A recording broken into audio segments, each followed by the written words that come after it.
Oh my gosh, it's the Emerald Warden. It just gave me full diamond armor. Wait a second, is that a creeper?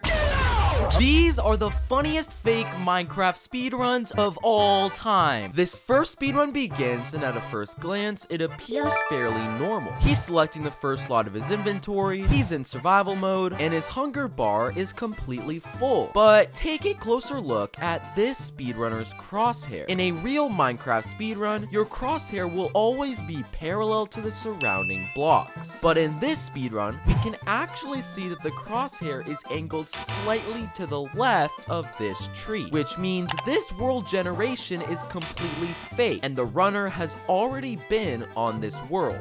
So the runner starts off by mining some wood, crafting some tools, and locating a nearby village. And while the village itself is completely normal, the speedrunner actually just cheated. Because let's rewind the footage to when the runner first started searching for the village. Notice how he seems to run in a very specific direction, which is odd considering he had no way of knowing the location of the village. Well, if you look a little closer, you can actually spot these strange pieces of dirt on the ground. And if we play the entire clip, you'll actually notice the runner has been following these dirt blocks all the way to the village. It's pretty obvious he placed the dirt blocks himself before recording, and now it's clear why he had to fake the world generation. So the runner enters the village, and after collecting some beds and gathering some hay, he goes to loot the chest in this village house. And on the surface, this loot would appear to be pretty normal, with the runner finding feathers,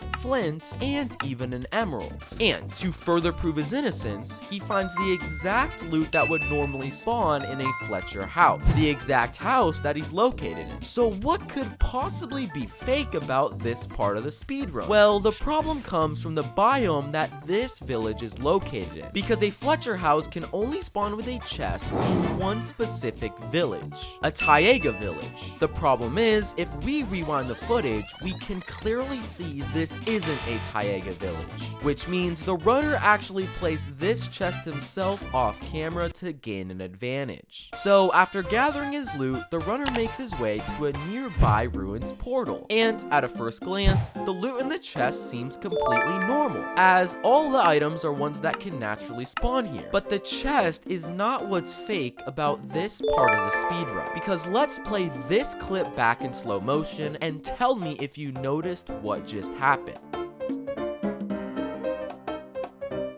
Look, there's actually a secret pressure plate on this piece of stone right in front of the chest. And if you move your focus to the right of the screen, you can actually see this pressure plate moving a piece of obsidian in place to complete the portal. Clearly, the pressure plate was placed by the speedrunner off camera. And secondly, it's not even possible for pistons to move obsidian, so I don't even know how he pulled that off. So the runner finishes looting the chest, lights the portal, and makes his way into the Nether. And giving him the benefit of the doubt, his spawn seems fairly normal. He's still in survival mode, he gets the advancement for entering the Nether, and he doesn't have any strange potion effects. But despite all of this, the runner still manages to locate the fortress extremely quickly. Very bizarre considering he didn't use any speedrun techniques to locate it like a real speedrunner would. Well, let's pause the footage at this specific frame, where if you look extremely closely into the top of the screen,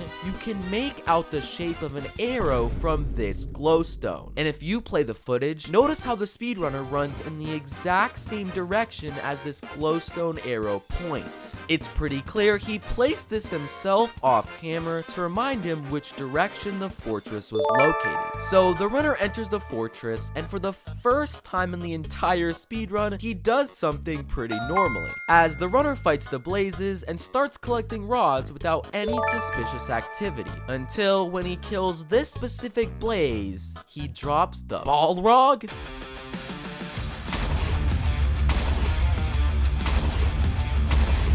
That thing is so powerful. So, after destroying an entire population of blazes and collecting 7 rods, it's now time for the runner to locate a bastion. But he locates the bastion in a way you're probably not expecting, because the runner pulls out his pickaxe, randomly starts digging straight down, and falls right into the heart of a bastion. The problem is, it's literally impossible for a fortress and bastion to spawn in the same region. So I have literally no idea how this runner pulled that off. So the runner enters the bastion, but there's just one slight problem. The runner doesn't have a single iron pickaxe in his inventory. And without an iron pickaxe, there's no possible way for him to mine gold, and he can't trade with piglins. Well, let's watch this clip in slow motion, because as the speedrunner is casually walking throughout the bastion, an iron pickaxe seemingly drops from the sky. But let's rewind the footage to see what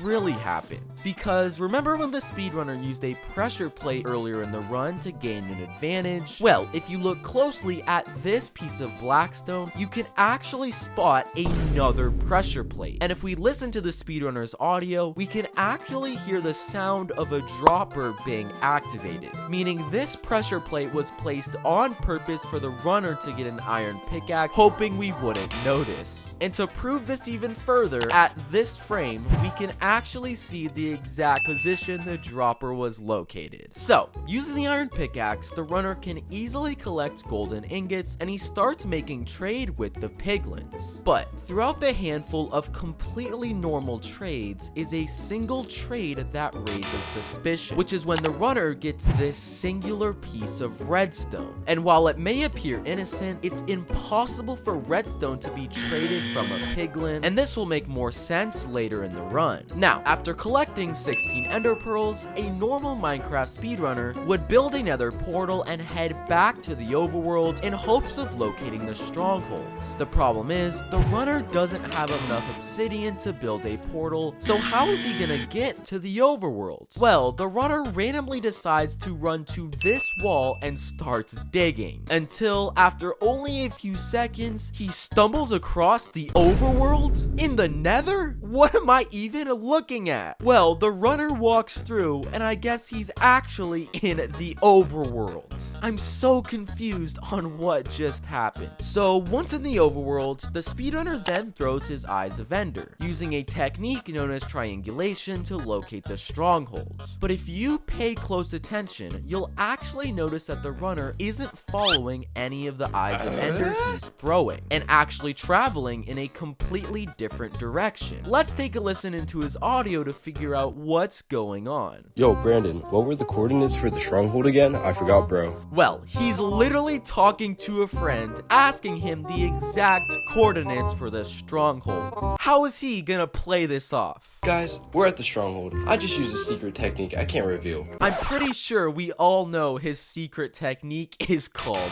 cheating. So the runner enters the stronghold and ends up locating the end's portal room. There's just one problem. The runner only has 4 eyes of ender left after he wasted too many earlier in the run, meaning he doesn't have enough to complete the portal and travel to the end, until the runner makes this announcement. Alright guys, I'm gonna go get some water. I'll be right back in a sec. And the runner turns off his speedrun. There's just one problem. He didn't turn off his audio, and we can actually hear the sound of eyes of ender being placed into a portal. Guys, I'm back. Let's continue the run.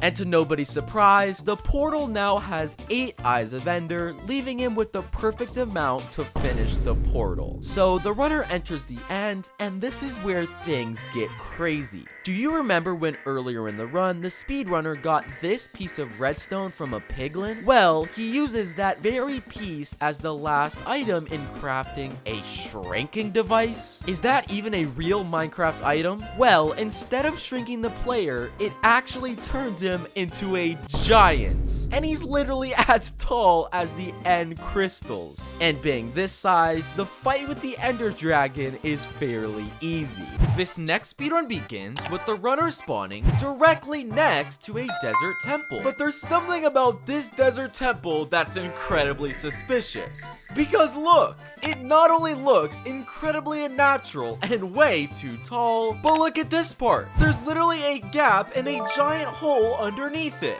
And keep this very suspicious structure in your mind for later. Well, the run begins and the speedrunner collects some wood, crafts some tools. Hold on a second. Look at the message that just appeared in the bottom left corner. It has something to do with blocks being generated. Could this command somehow be related to the incredibly suspicious temple? Anyway, after the runner makes a few tools, he decides to skip the temple for now and instead makes his way towards a desert village. And while the loot in this desert village chest is completely normal and not suspicious at all, it's actually something in the runner's inventory that we need to look at. Because check out this item. Looks like it's your ordinary stone axe, right? Well, when the runner accidentally hovers over it, oh my gosh. This seemingly innocent stone axe is actually a desert temple dispatcher, which finally confirms that this desert temple did not spawn here naturally, but was instead spawned in manually by the runner using this custom Minecraft item. But how did he manage to make it look like an ordinary stone axe?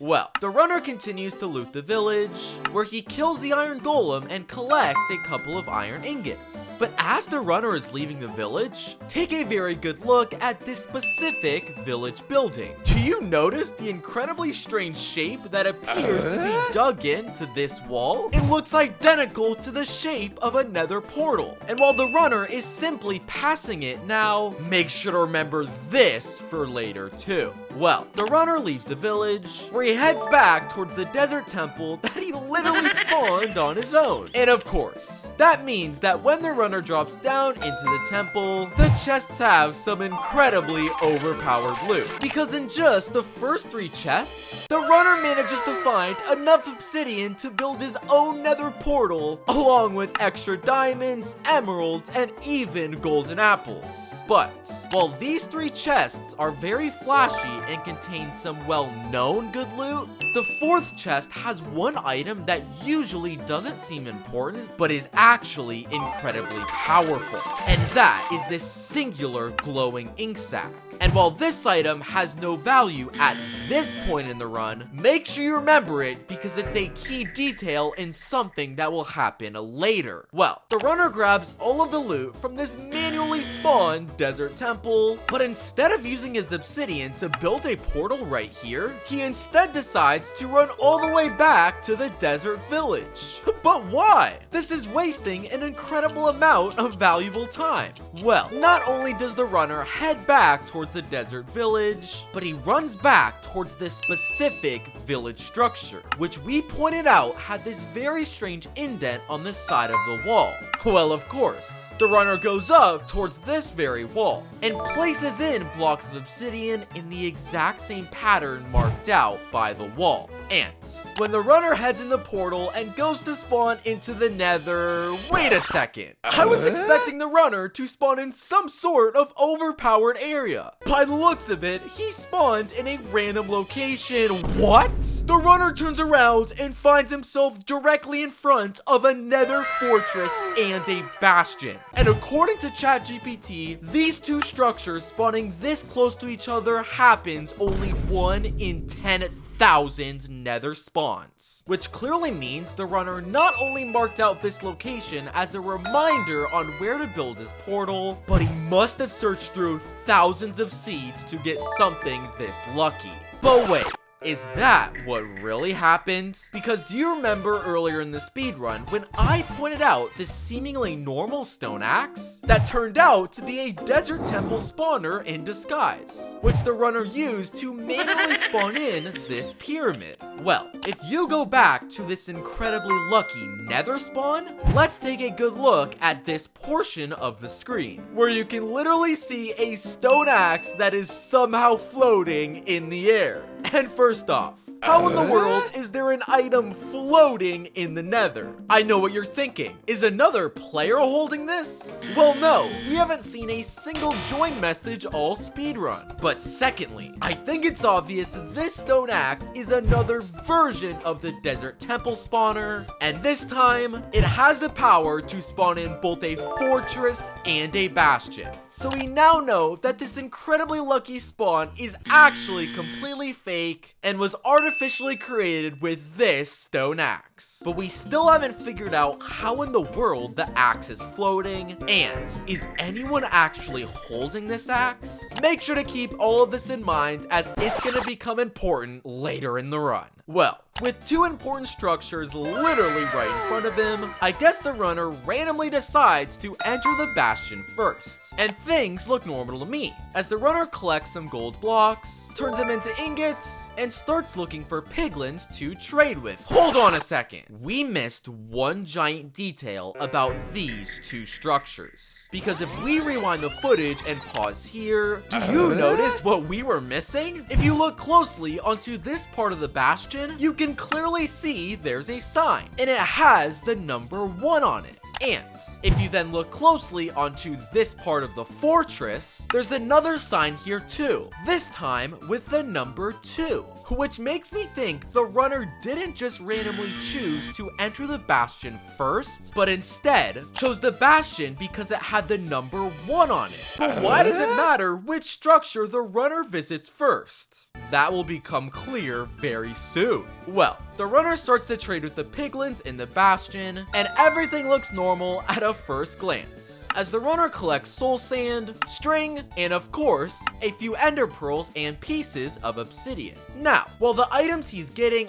are completely normal, the amount of each item is incredibly suspicious. Because after just 30 seconds of trading, look at how full the runner's inventory is. Every single slot is filled up, and he's also managed to get 16 ender pearls and 20 pieces of obsidian. But how is this possible? How has the runner collected all of these items in less than 30 seconds? Well, if we rewind the footage and pause it here, you can actually spot some sort of piglin contraption in the sky. Look, there's a piglin who appears to be trapped inside some sort of glass. And there's also a dropper right next to it with gold floating right here and a bunch of redstone. And this makes me think the runner has built some sort of automatic piglin trading system that's been dropping items from the sky straight into the runner's inventory. And not only am I very confused on how this contraption even works, it also reveals that this is the reason the runner could collect so many items from the piglins in such a short time. Well, the runner has more than enough items to continue with the speedrun, so he heads out of the bastion and towards the Nether fortress. But while the runner is searching through the fortress to find a blaze spawner, the runner sees something incredibly interesting. Take a glance at this strange and very unnatural floating box. It's more than obvious this type of structure doesn't spawn in a Minecraft fortress. Well, the runner unfortunately doesn't have enough blocks in his inventory to build over it, and he clearly doesn't want to waste any of his obsidian, so he decides to throw an ender pearl straight at the structure. Bro, why wouldn't you have thrown the pearl on top of the structure? You're gonna hit it and fall off. What? This ender pearl somehow phases through the wall, and the runner is teleported into a giant and secret loot room. Okay, hold on. How did an ender pearl just phase through this wall? Everybody knows ender pearls do not have the power to phase through blocks. Well, before the runner goes and looks through all of the chests in this secret bunker, this part of the run also explains something huge. Because do you remember the 1 and 2 signs on both the bastion and the fortress, which led the runner to entering the bastion first and the fortress second?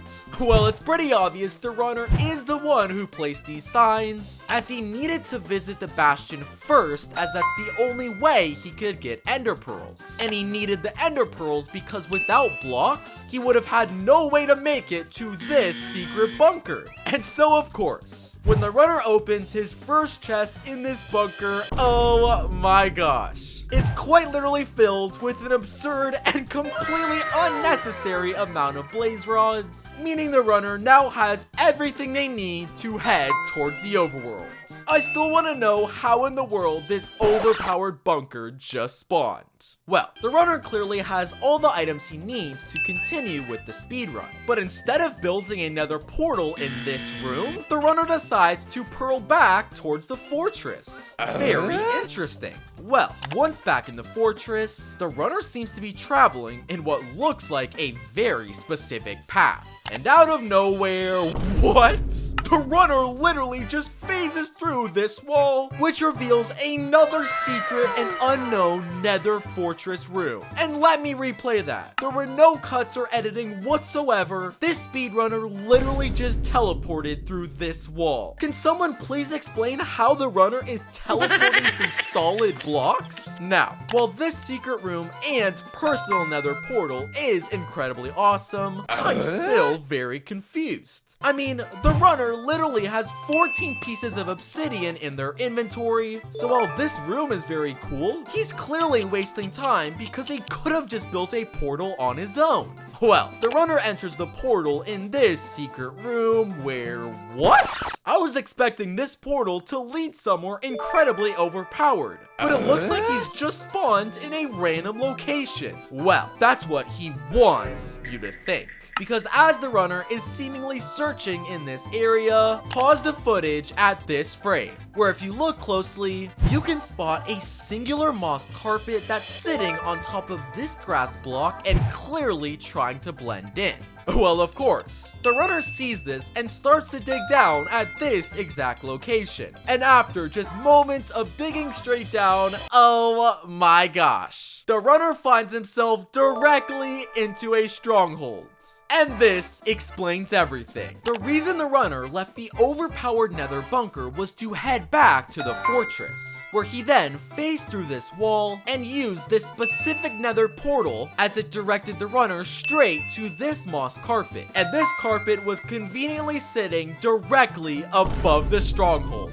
This part of the speedrun was one elaborate scheme just to help the runner cheat. Well, the runner drops down into the stronghold, where if I have to give him some credit, he does get the achievement for entering into it. And the speedrunner then begins to look for the end portal room, which is normal. And the runner actually does locate it, but what? The runner sees another player waiting for him, who is not only wearing a full set of netherite armor, but is also holding a stone axe. Which means, wait, is this the same stone axe that we saw floating in the Nether? Is this the player that's responsible for spawning in these overpowered Nether structures? But how could this player have possibly been in the speedrun? We haven't seen a single join message in the chat. Well, let's rewind all the way back to very early in the speedrun, because we need to carefully analyze the runner's spawn into the Nether. You probably didn't catch it the first time, but now notice and see how incredibly slow this spawn is. The runner is stuck on this generating world screen for over 8 seconds. Now, you may be thinking this is simply due to a slow computer, but that isn't the case, because later in the run, when he spawns into the overworld, it happens almost instantly. So the runner actually lagged his game on purpose, so it would take a very long time for him to spawn in the Nether. But why in the world would he do this? Well, while the runner was stuck on this loading screen, that's when his friend joined the world. And the join message clearly disappeared before the runner spawned back in. And that now reveals why the runner needed to lag his game, because he needed the time to be able to cover up the join message in the chat. And this player is also likely the one who built the piglin trading contraption, the custom Nether loot room, along with this Nether portal room that the runner somehow phased into. And don't worry, this other player isn't done, because after the runner crafts his eyes of Ender and successfully lights the portal, this other player jumps into the end and joins the runner. Now, while this speedrunner's spawn is completely normal, as the runner is still in survival, hasn't gained any items in his inventory, and finds the Ender Dragon at full health, this other player wastes no time pulling out an enchanted bow and starts to break all of the crystals. But pause. Do you remember way earlier in the run when the runner was looting this desert temple? And I pointed out this glowing ink sac, which has been unimportant all speedrun, but the runner was clearly saving for later. Well, once the runner makes his way to the surface, he places down a crafting table, and he uses this very glowing ink sac as the final item in crafting the glowing ink sac grave launcher, which the runner pulls out and shows that it can shoot a glowing ink sac sonic boom into the air. There's no way this item was added in Minecraft's newest update. Well, after the other player finishes breaking all of the crystals, the speedrunner waits for the dragon to perch, and he pulls out the glowing ink sac grave launcher and one-shots the Ender Dragon. This next speedrun begins with the runner spawning directly next to a shipwreck, village, and ruins portal. And yes, it is technically possible that this spawn was simply luck. But the odds of spawning directly next to all three of these structures are literally 1 in 2 million seeds. So this speedrun is already incredibly suspicious. Anyway, the run begins with the speedrunner collecting some wood, crafting some tools. Hold on a second. We need to go back to the world generation because the runner has just exposed the exact way he's cheated. Because watch this footage of his world generation and see if you can spot what's fake about it. Well, it actually has nothing to do with the world generation itself, but actually an entirely different menu. Because if you play the footage in extreme slow motion, the speedrunner accidentally forgot to cut out this singular frame, where you can clearly see the runner is using a set seed for this world generation, something that's explicitly banned in any Minecraft speedrun. And it's more than obvious this specific seed is the only reason the runner could have such an overpowered spawn. And the runner clearly tried to cut it out of his recording, but he accidentally left in one frame where he completely exposed himself. But let's calm down for just a second, because the rest of the run is completely normal, as he finishes crafting all of his tools, and after collecting a bit of food, he heads inside the nearby village. But it's actually this village's water well where the cheating seems to pick back up, because when looking at a normal village water well, notice how the inside of the well is clearly made out of stone.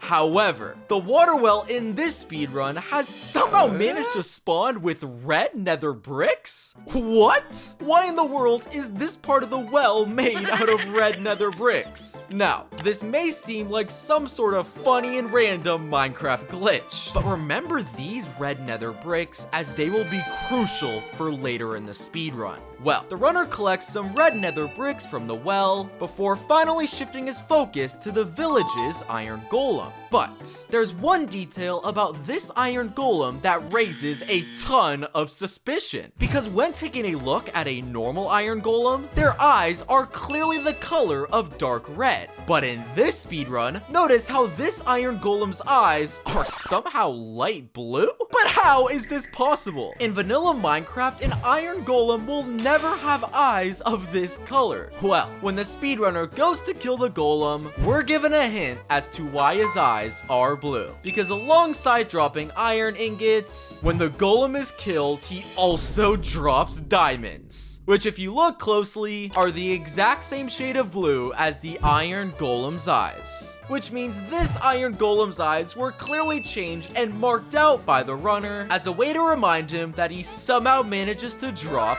diamonds. Now, after the runner gathers all the loot he needs from the village, his next course of action is of course heading towards the village ruins portal. There's just one problem. After looting the ruin portal chest, the runner doesn't have enough obsidian to complete the portal. So how in the world is the runner going to continue? Well, the runner quickly grabs these very diamonds he got from the golem and heads back towards the village and towards towards this crafting table. Now, the runner starts placing these diamonds along with a singular stick in a very strange pattern. Last time I checked, this crafting recipe doesn't even make anything in Minecraft. Well, when the runner places it in, it somehow generates a custom Minecraft weapon. And when the runner hovers over its name, oh my gosh! The speedrunner has just managed to craft the Ruined Portal Warper?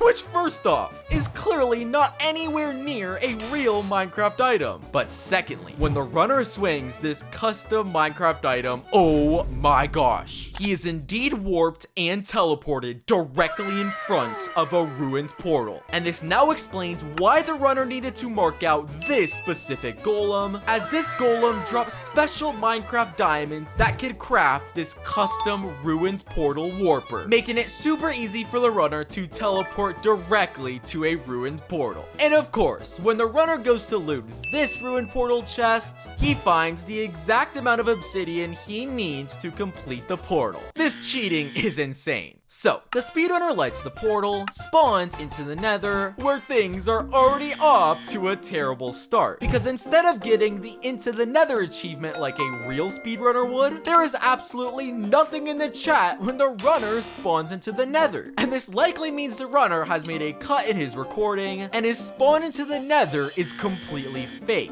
But why in the world did the runner need to fake his Nether spawn? Well, let's take a quick look at the runner's inventory. Before the runner spawned into the Nether, notice how the runner simply had iron ingots in this inventory slot. However, once the runner finds himself spawned into the Nether, notice how this exact same slot has suddenly changed into a piece of steak? Now, this is very odd. But you're probably not too worried considering steak can't really help the runner cheat in any crazy ways. Well, that's also what I thought at first. Because when the runner pulls out this innocent looking steak and swings it, oh my gosh. Out of nowhere, a white pathway of quartz blocks suddenly appears on the ground.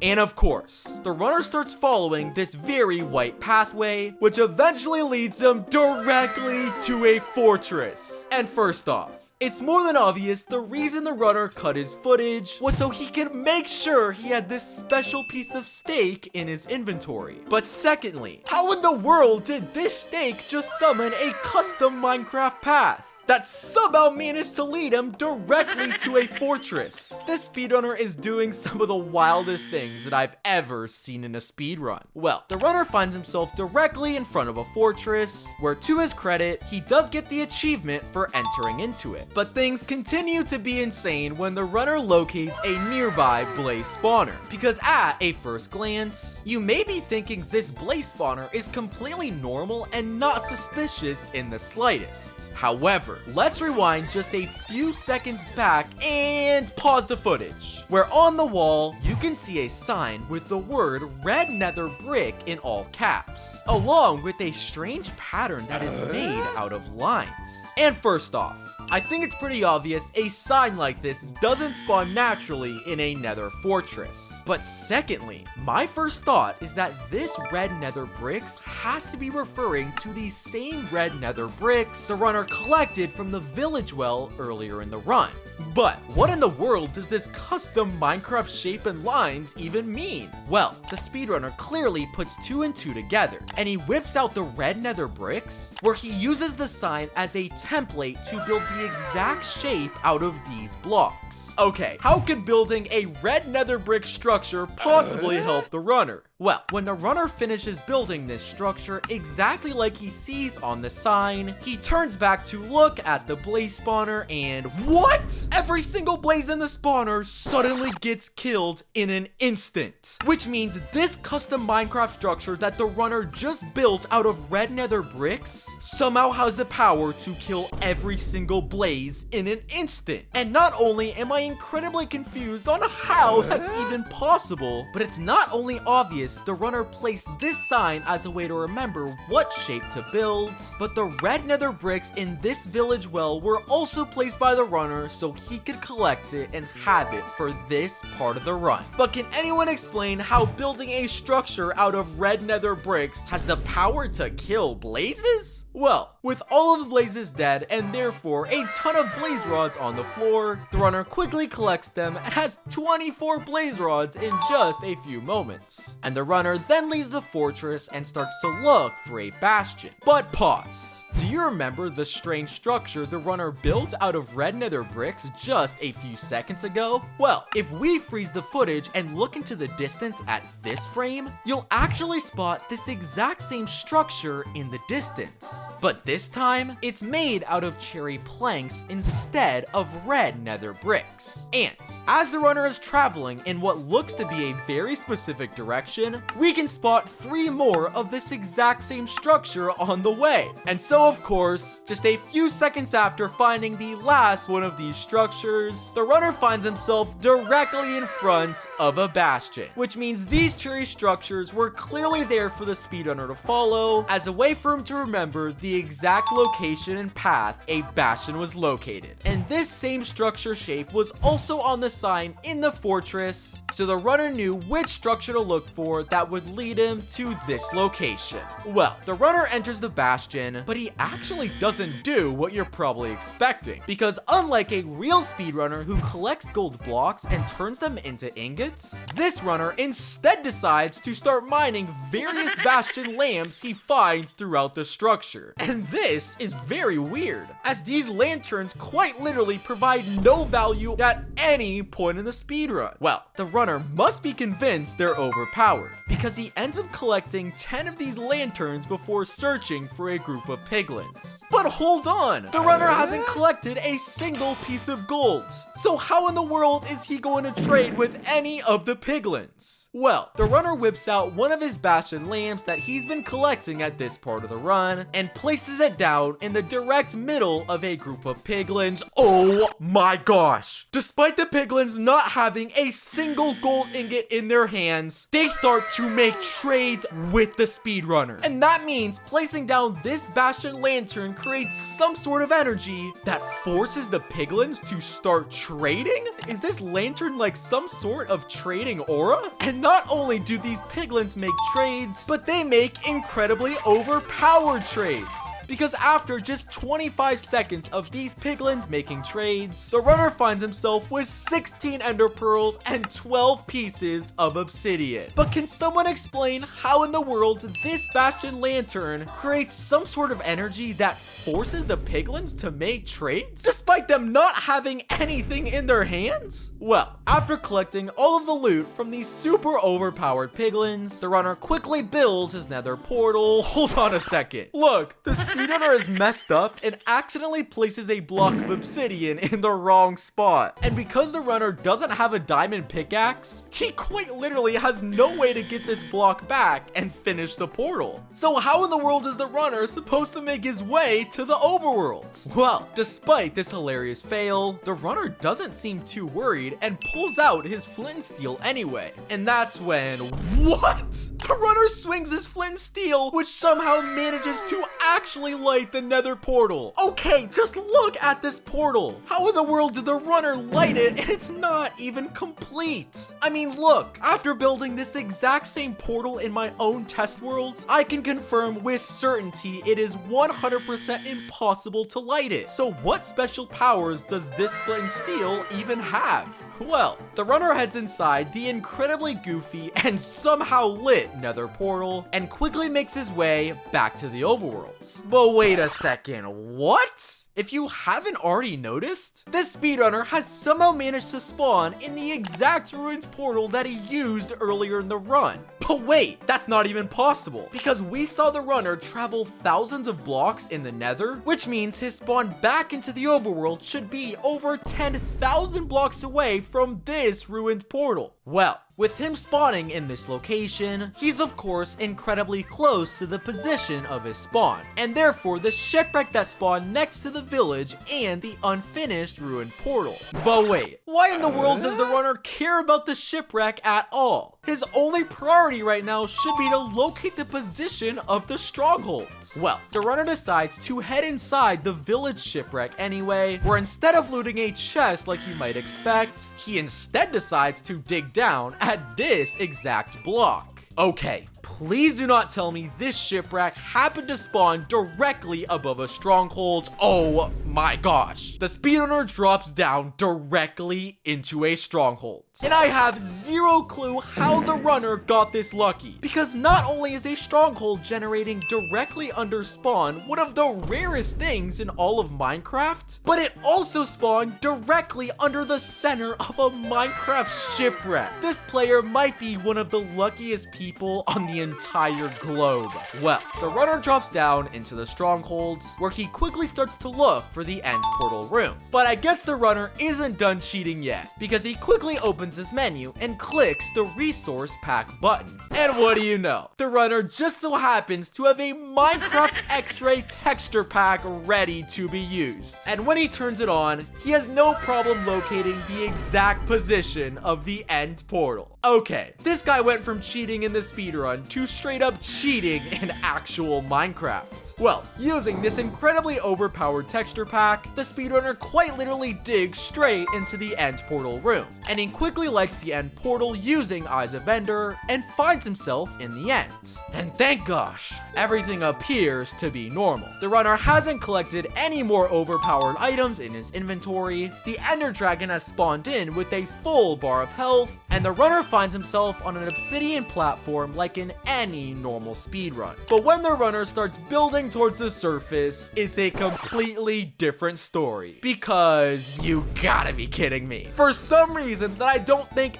anyone on the planet could explain, the surface of the end is built out of birch planks instead of endstone. And I guess this has thrown off the speedrunner too, because instead of killing the dragon with beds or a bow like a normal speedrunner, he attempts a strategy to kill the dragon that is so incredibly dumb that I've literally never seen it. Because without a bucket or anything to save his fall, the runner builds up a pillar into the sky and tries to kill the dragon as he flies around. And of course, while the runner attempts to hit the dragon from up on a giant pillar, he accidentally falls off and literally dies to fall damage. I guess that's what he deserves for cheating so terribly. This next speedrun begins, but there's already something fake about it. No, it's not the world generation screen, as it clearly hit 100% before spawning in. And it's not the position of the spawn itself, as the speedrunner's crosshair is facing perfectly straight. But let's take a very close look at this speedrunner's main menu. As you can clearly see, he's currently wearing a simple and basic Steve skin. However, when the speedrunner spawns in, you can obviously see by looking at his hand that he is not wearing that Steve skin. And this means the footage of his world generation and his spawn are actually two different clips edited together. And the runner is likely trying to hide that he's using a set seed. But wait, there's more. Because on this exact same screen, you can also see the speedrunner is clearly using mods. And make sure you remember this, as it's going to be very important for later in the speedrun. Anyway,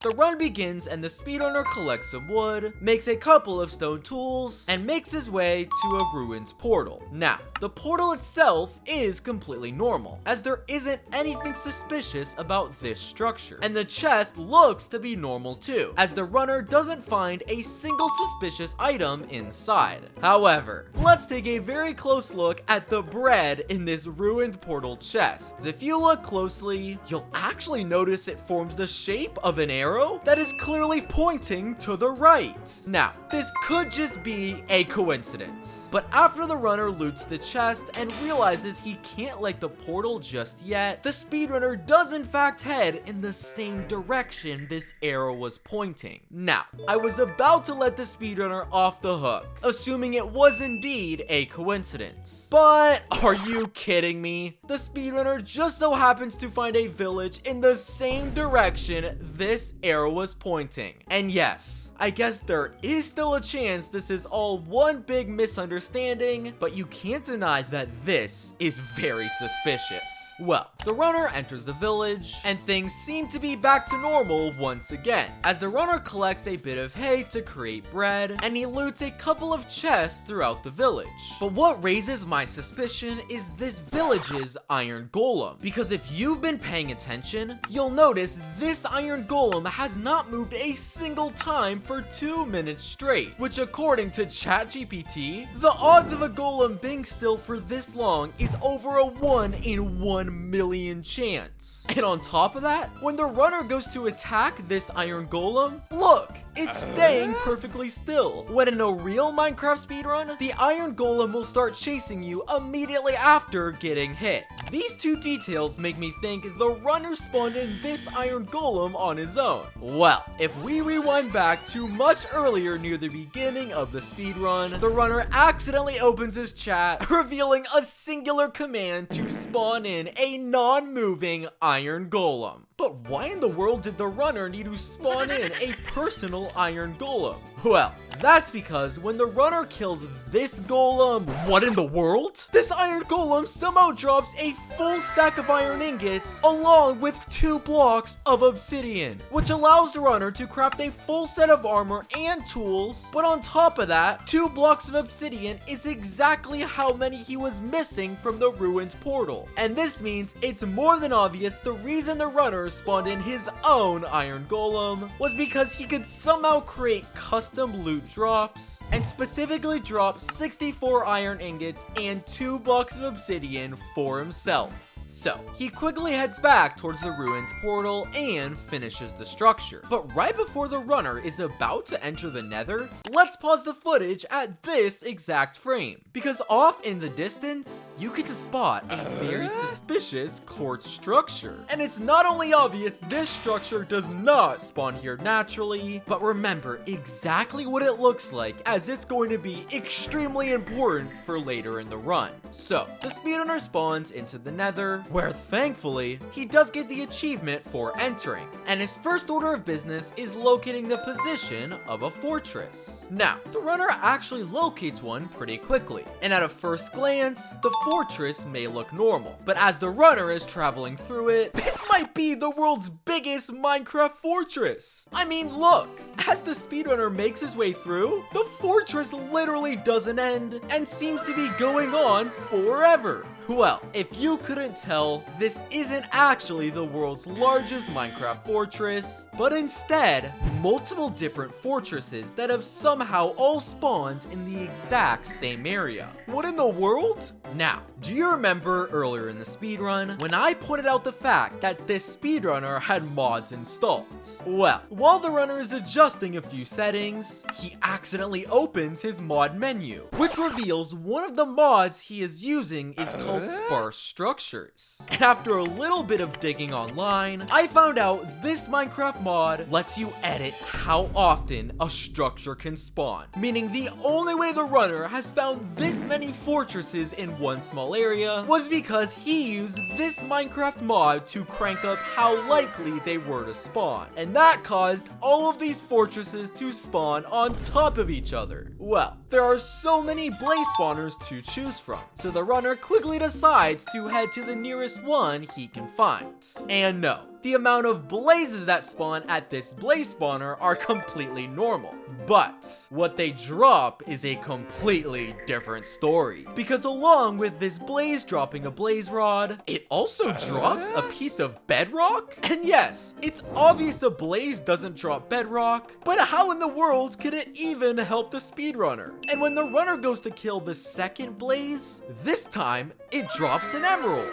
And after a few more blazes drop normal loot, the last 2 blazes that the runner kills each drop a piece of redstone. So first off, it's obvious the runner has somehow created custom drops for certain blazes. But secondly, make sure you remember these 4 specific items the runner has collected, as he will be using them to cheat very soon. So, despite some of the drops being very suspicious, the runner does collect 7 blaze rods like normal and quickly leaves the fortress. And a normal speedrunner would then begin to search for a bastion. And it looks like the runner is doing the same thing, as he starts to travel around the Nether and search for the structure. But do you remember earlier when the runner was entering the Nether portal? I pointed out this strange quartz platform that had somehow spawned in the overworld? Well, while the runner is searching for the bastion, we can spot this exact same structure once again. Interesting. Well, the runner has clearly spotted a pattern in the world, so he heads onto this suspicious structure and places down a crafting table. Now,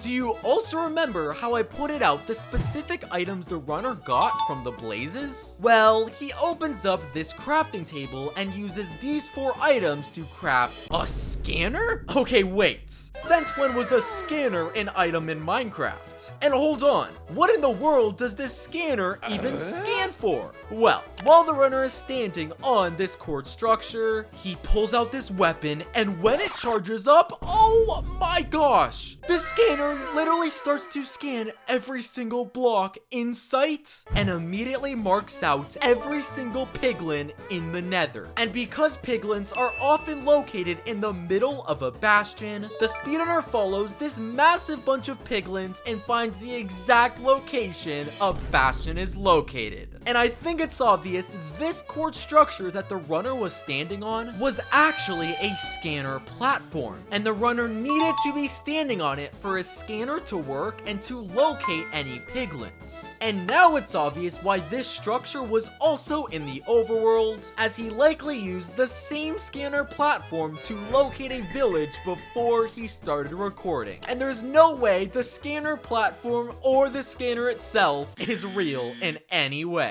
Well, the runner heads inside a bastion he just found by scanning for piglins, and he quickly collects some gold and throws them at some nearby. And yes, the runner does collect a bunch of completely normal loot while trading, including fire resistance, ender pearls, blackstone, and obsidian.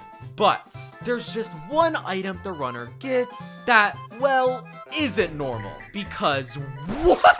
The piglin throws an end's portal room at the speedrunner? Wait a second, what? This piglin has somehow managed to give the runner a literal end's portal room in the form of an item. And last time I checked, the end's portal room was a Minecraft structure. Definitely not an obtainable item. Well, the runner is clearly confused by the item too, because he picks it up and doesn't seem to know what he's supposed to do with it. But that's until the runner decides to swing it, and oh my gosh, a giant white flash appears on the screen, and the runner has just teleported straight to the end portal room. And when the runner hovers over this strange Minecraft item, he reveals it's called the end portal transporter device. This is mind-blowing. So, the runner finds himself inside of the end portal room, but there's one issue, because somehow the end portal has spawned in with missing end portal frames, which is possible for sure, but it's incredibly rare and only a result of a world generation glitch. So without a completed end portal structure, how can the runner travel to the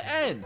Well, the runner doesn't seem too worried by this, because he still decides to craft his Eyes of Ender. But wait, is the runner placing his eyes in the portal? It's not even finished. There is no way anything can light. Oh my god. The speedrunner has somehow managed to light a glitched and unfinished end portal. And not only that, but the runner actually jumps in and successfully spawns into the end.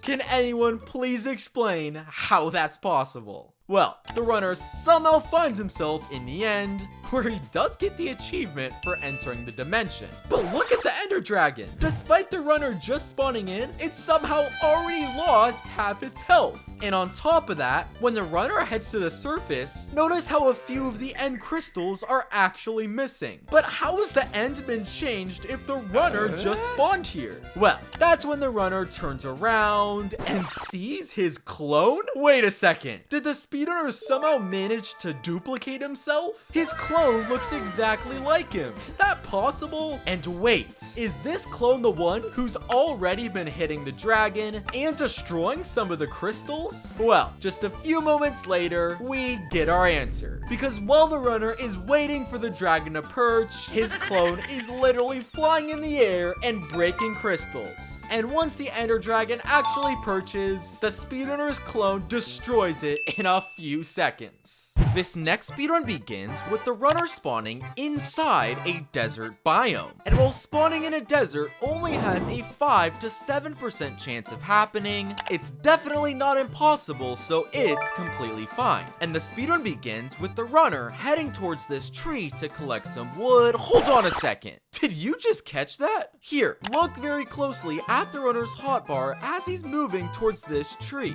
Is that a piece of steak that is glitching in his 9th inventory slot? Okay, I'm pretty sure this is simply some sort of glitch, but make sure you remember this for later in the speedrun. So, the speedrunner chops down the tree, creates a couple of tools, and makes his way towards a nearby village. But there's something very interesting about this village because what? Not only does the runner find a shipwreck in the village, but the shipwreck has somehow spawned with a village house on top of it. And the odds of this happening are literally 0.001%. But believe it or not, this incredibly rare structure generation isn't even the craziest part. Because watch closely, as the runner makes his way towards this structure, another steak seems to be glitching in his inventory. This time in the 7th slot. And don't forget about these strange steak glitches, as they will play a massive role later in the run. So, the speedrunner heads inside the shipwreck village house, where unlike you'd expect, he actually finds some pretty normal loot. And after looting the village chest, he then goes to loot the shipwreck chest. But this time, the runner finds a ton of diamonds waiting for him. Now, this may seem completely normal on the surface, as diamonds do frequently spawn in shipwreck chests. Here's the problem. They actually only spawn in one specific type of shipwreck chest,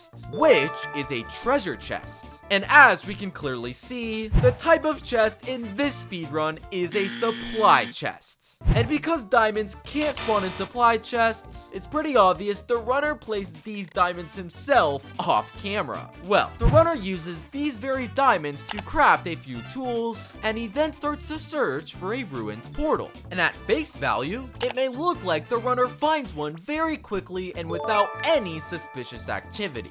But let's actually rewind the footage because the speedrunner has just exposed himself for cheating. Here, play the footage and stop.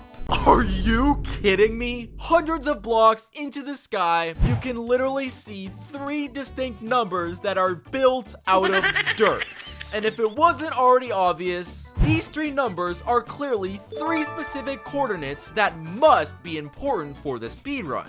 Well, let's unpause the footage, because just a couple of seconds later, what do you know? The runner has opened his F3 menu, and he's clearly looking at his coordinates. So he's obviously following the dirt coordinates in the sky. So there must be something located at this position. Well, just a few moments later, oh my gosh. These 3 coordinates happen to line up in the exact location of a ruins portal. And not only does this confirm the runner built these coordinates himself to remind him where this portal was located, but the runner then closes his F3 menu, pretending like that wasn't the exact reason he found the portal. Well, after locating the ruins portal using dirt coordinates, the runner goes to open the ruins portal chest. And this chest may look completely normal on the surface, as every item that he finds can actually spawn in this location. But take a look at the way the steak has spawned in this chest. If you look closely, you'll actually notice it forms the shape of the number 7.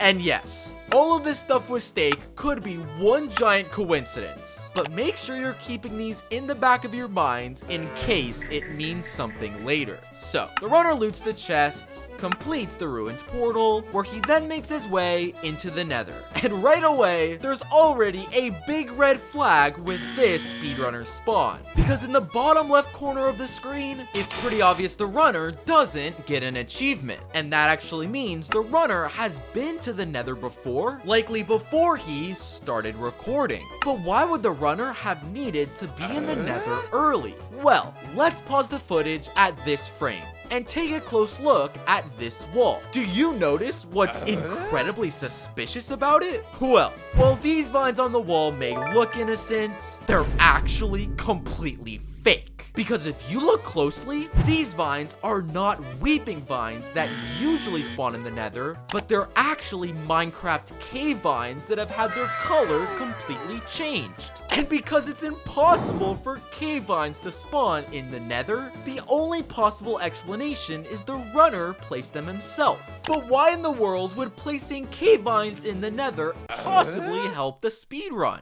Well, if you play the footage, notice how quickly the runner manages to locate the Nether fortress. And while finding a fortress this fast is fairly common in a speedrun, the way this runner does it is completely fake.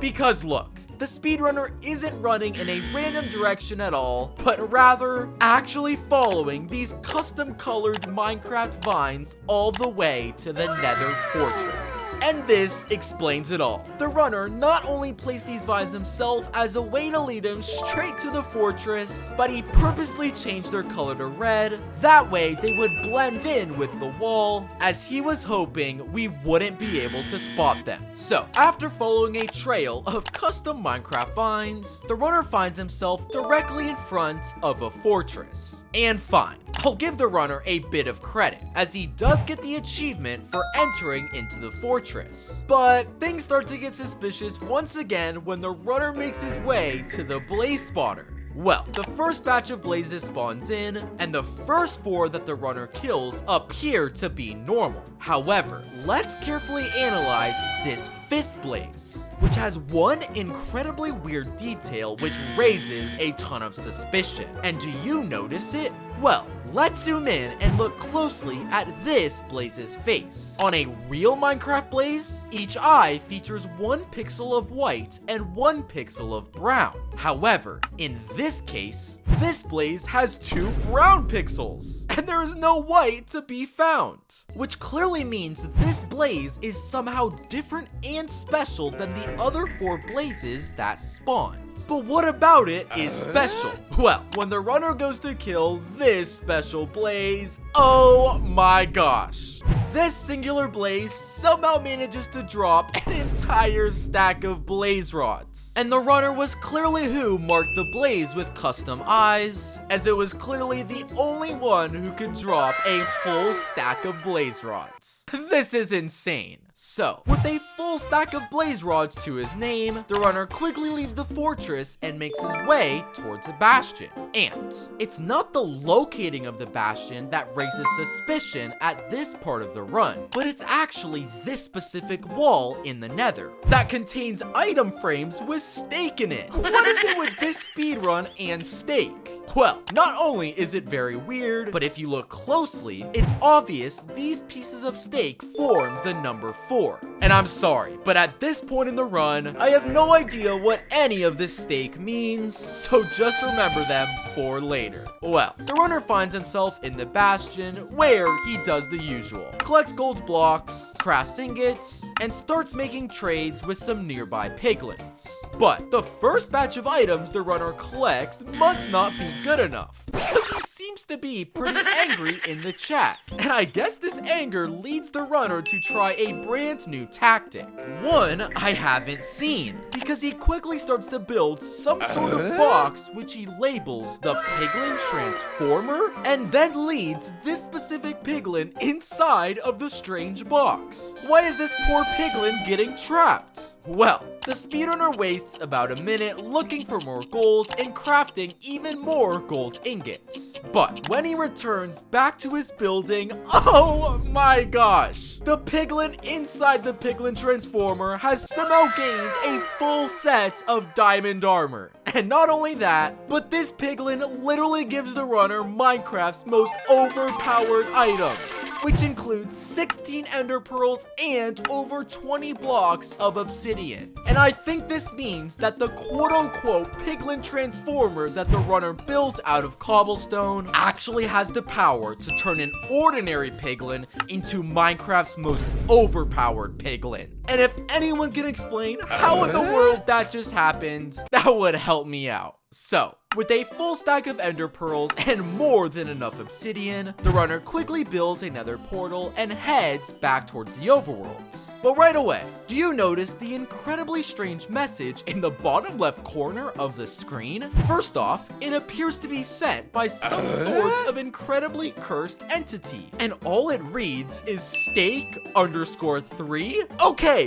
what is it with this speedrun and steak? Anyway, the runner spawns in, where he crafts some eyes of ender and quickly starts throwing them in the air. And it's pretty obvious the runner is using a very popular process of triangulation, one of the most common ways to locate a stronghold.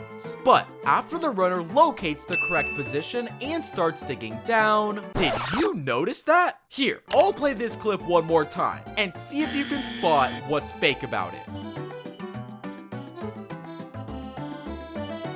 Well, if you play this part of the footage in slow motion, notice how the runner goes from 16 eyes of ender to 32 eyes of ender. And first off, how did the speedrunner's eyes of ender literally just duplicate? We clearly saw there were no cuts in the recording. But don't worry, this is all going to make a lot more sense in a few seconds. Well, the runner digs down where they eventually do fall into the strongholds. And to the runner's credit, they do get the achievement for entering it. But when the runner makes their way to the end portal room, oh my gosh. Not only is the end portal room itself literally massive, but take a look at the end portal. This speedrun features the world's longest end portal. And to nobody's surprise, this giant end portal just so happens to require exactly 32 eyes of ender, which now explains why the runner somehow duplicated his 16 eyes just a few moments ago.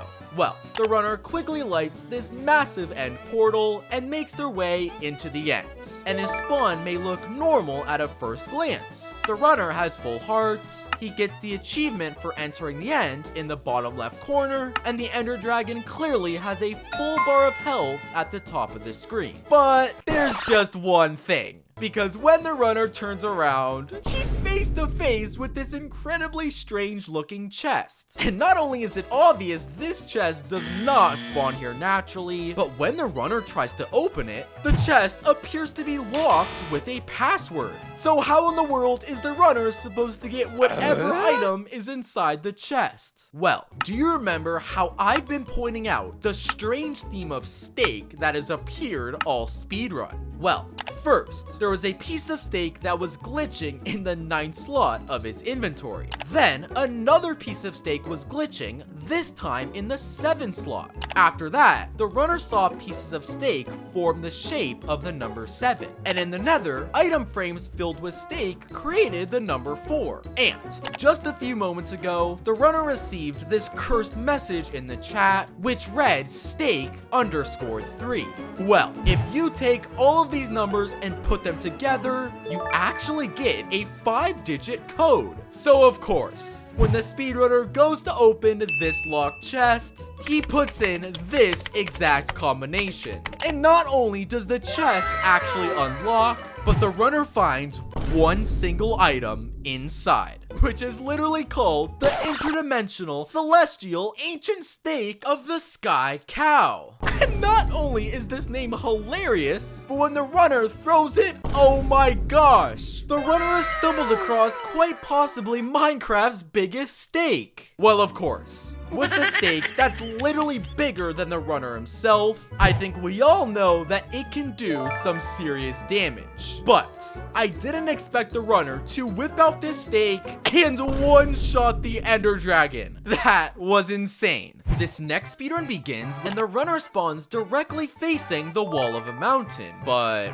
what? The speedrunner turns around and somehow finds himself in the Nether? Okay, wait a second. Is this mountain completely fake and one giant troll on us as the viewers? Because how did this spawn naturally in this location? But secondly, how in the world did the runner spawn into the Nether? It's literally impossible for any player to spawn in any dimension besides the overworld. What in the world is happening in this speedrun? Well, while the runner is already in the Nether, he unfortunately doesn't even have any items to do anything with. So the runner is forced to locate a nearby ruins portal where he gets very lucky and has just enough obsidian to complete it, where he makes his way back to the overworld and I guess starts the speedrun for real. That might be the most confusing start to a speedrun I've ever seen. Anyway, I guess the real speedrun actually starts now, and the runner collects some wood and makes his way to a nearby village. But there's one thing about this village that's so incredibly fake, all we can do is just laugh. Because as the runner turns this corner,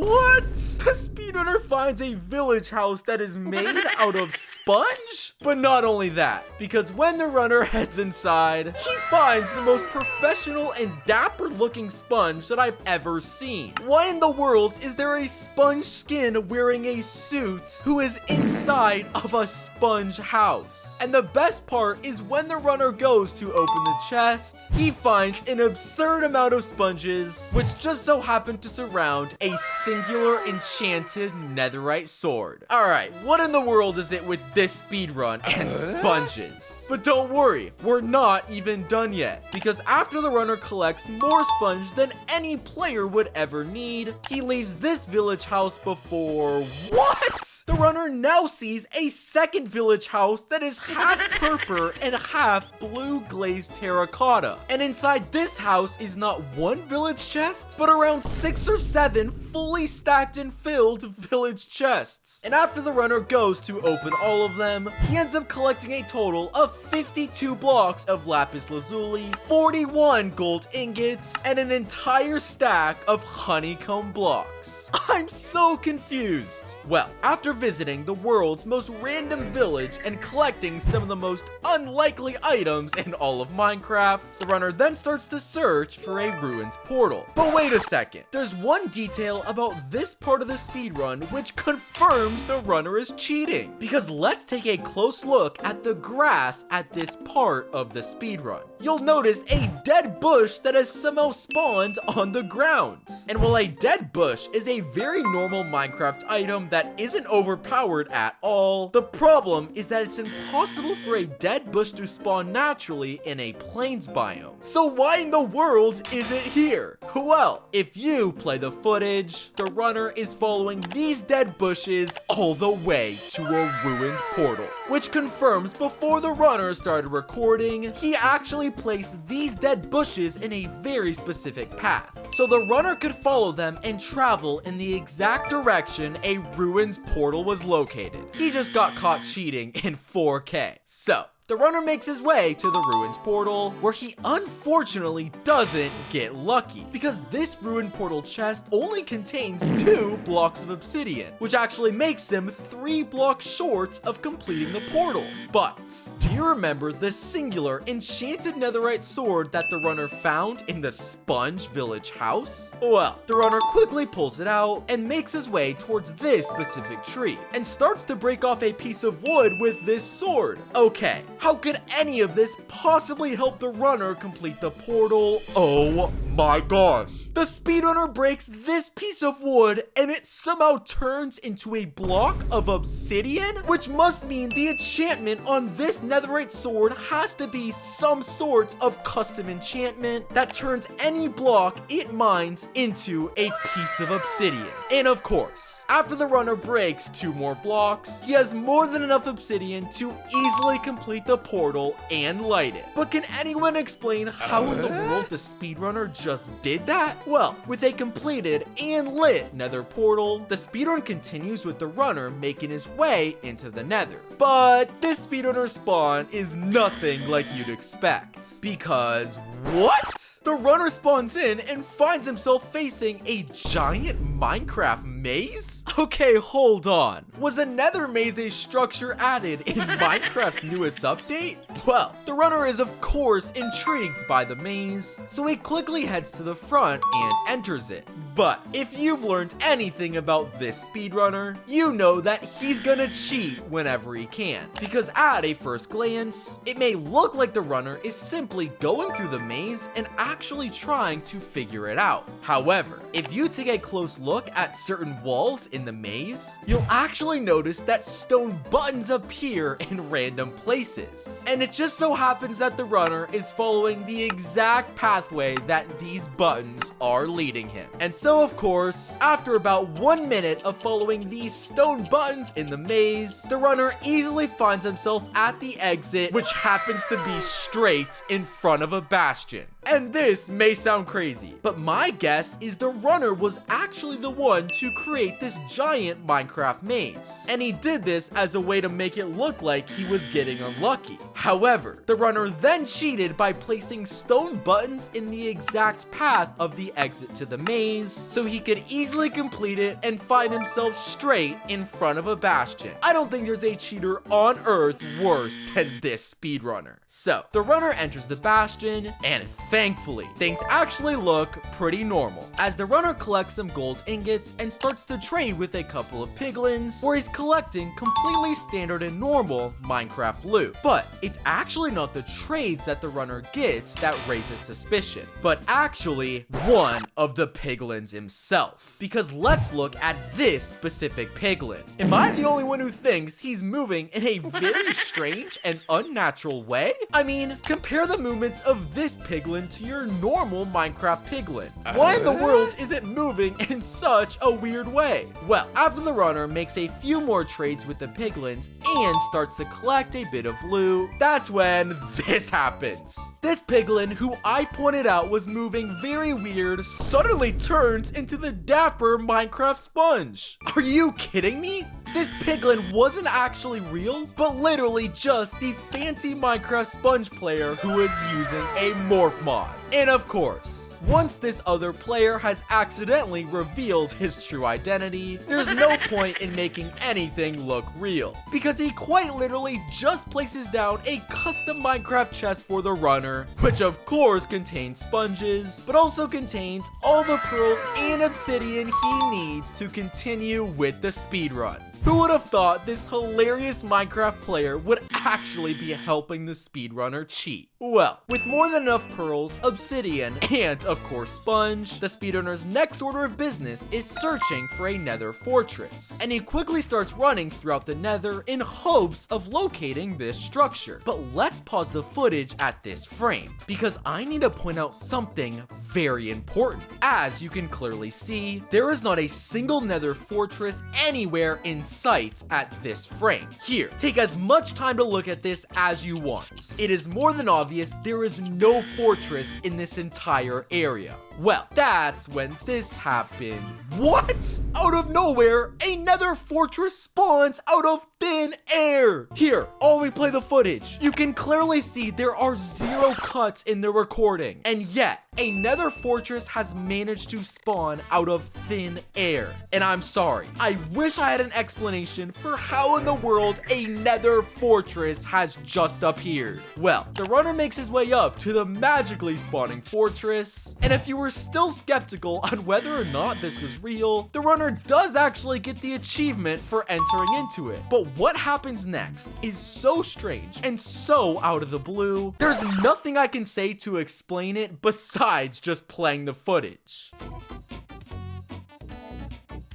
Did you see that? As the runner is casually making his way through the fortress, the entire structure turns into sponge for a split second. I'm sorry, I have no idea what's even happening anymore. Well, after that very strange glitch, things do get a bit more normal as the runner makes his way to a nearby blaze spawner. And no, the blazes in this speedrun are not made out of sponge, but are actually quite normal and appear to drop the standard 1 blaze rod like usual. But I spoke way too soon about this part of the run being normal, because just watch what happens when the runner kills this exact blaze. Are you serious right now? This singular blaze somehow drops diamonds, emeralds, redstone, obsidian, and of course, an entire stack of blaze rods. And last time I checked, blazes do not drop anywhere near this level of overpowered items. I've never been more confused by a speedrun. Well, the runner quickly leaves the fortress and builds a nether portal where he finds himself back in the overworld. And to my surprise, the speedrunner actually crafts himself a handful of eyes of ender, where he starts to use the very popular process of triangulation as a way to find the strongholds. But just like everything we've seen in this speedrun, there isn't a single moment where the runner isn't trying to cheat. Because as the runner pretends to be using triangulation and throwing his eyes in the air, let's take a good look into the distance, where the extravagant sponge player that we've seen throughout the speedrun is quite literally tilling and creating a custom Minecraft path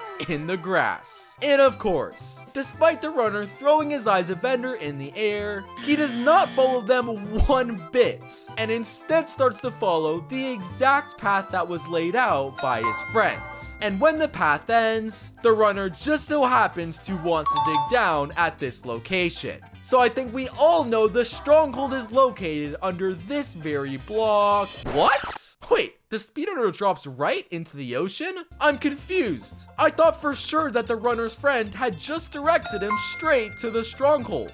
So why did he just fall directly into the ocean? Well, this is exactly what the speedrunner wants you to think. That during this part of the speedrun, absolutely nothing is suspicious. But of course, that's not the case. Because as the runner starts to swim in this ocean, oh my gosh, the runner not only manages to find an underwater stronghold, but also finds the end portal room almost instantly. Which means yes, this other player did in fact know the exact location this stronghold was located, but purposely wanted to make it look less suspicious, so he instead led the runner straight into the ocean where he could find the stronghold on his own. This cheating can't get any worse. So, the runner enters the end portal room, lights the portal, and makes his way into the end. Now, the runner spawn into the end may look completely normal on the surface. However, this speedrun has featured one main and very hilarious theme. And that of course is sponge. And it's all thanks to this other player who is the most professional looking sponge that I've ever seen. So of course, when the runner builds over towards the surface, oh my gosh, every single block in the entire end is made out of sponge.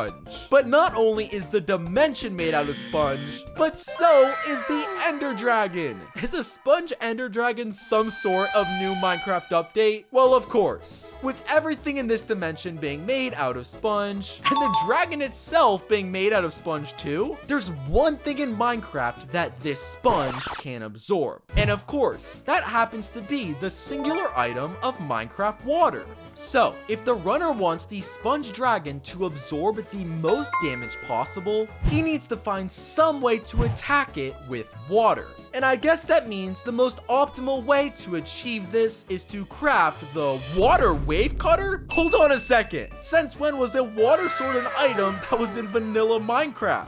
Well, because this sword is quite literally made out of water, every single time it hits the ender dragon, it will absorb way more damage than usual. And that of course means that after just 2 hits, the runner actually kills the ender dragon. This next speedrun begins, and right away, there's something completely fake about the speedrun. Surprisingly, it didn't have anything to do with the spawn, as the world generation looked completely normal. And it also doesn't have anything to do with his game mode, as we can clearly see he's in survival with 0 XP. But let's take a good look in the top left corner of the screen, where you can spot a keystroke overlay, which for those of you who don't know, is a mod that shows exactly what buttons you are pressing on your keyboard as you're playing. So how in the world is it possible that as the speedrunner's character is moving, he isn't pressing a single button on his keyboard? And on top of that, as the runner mines wood from this tree, you can also see he isn't pressing a single button on his mouse. And both of these things mean this footage is actually pre-recorded, and this keystroke overlay is actually completely fake. And it's obvious the reason the runner did this was because he saw real speedrunners using a similar keyboard overlay. Meaning he thought if he added one into his own speedrun, we would think he was a real speedrunner. But we're gonna see very soon exactly why this runner is far from real. Either way, the run starts off fairly normally as the runner collects a bit of food from a few animals and then makes his way to a nearby village. But that's when the runner finds a giant crater in the center of the village? What? And not only is the crater massive, but it's filled with lava and features a village house in the middle of it. Did I miss an update? Well, this village house is clearly special, so the runner obviously wants to head towards it. The problem is, he barely has any blocks in his inventory and no fire resistance to pass the lava safely. So the runner puts this village house on hold for now, where he heads to a different village house and prepares to loot a village chest. Oh, and the runner also removes the keystroke overlay, so I guess he's done pretending that he's a pro. Now, this chest is actually 100% normal, as when the speedrunner opens it, it's pretty obvious there's not a single suspicious item inside. However, it's actually what's under this chest that raises suspicion, because as you can see, there's a clear gap under the chest and there's some sort of secret ladder there. And the runner obviously spots this too. So he breaks the chest and heads down into the strange tunnel. And while you're probably expecting the runner to find some sort of secret and overpowered loot room, what the runner instead finds is one singular button? Okay, how in the world could a button help the speedrun? Well, the runner is obviously frustrated that he just got tricked, so I guess he hits the button for fun and heads back out of the village before...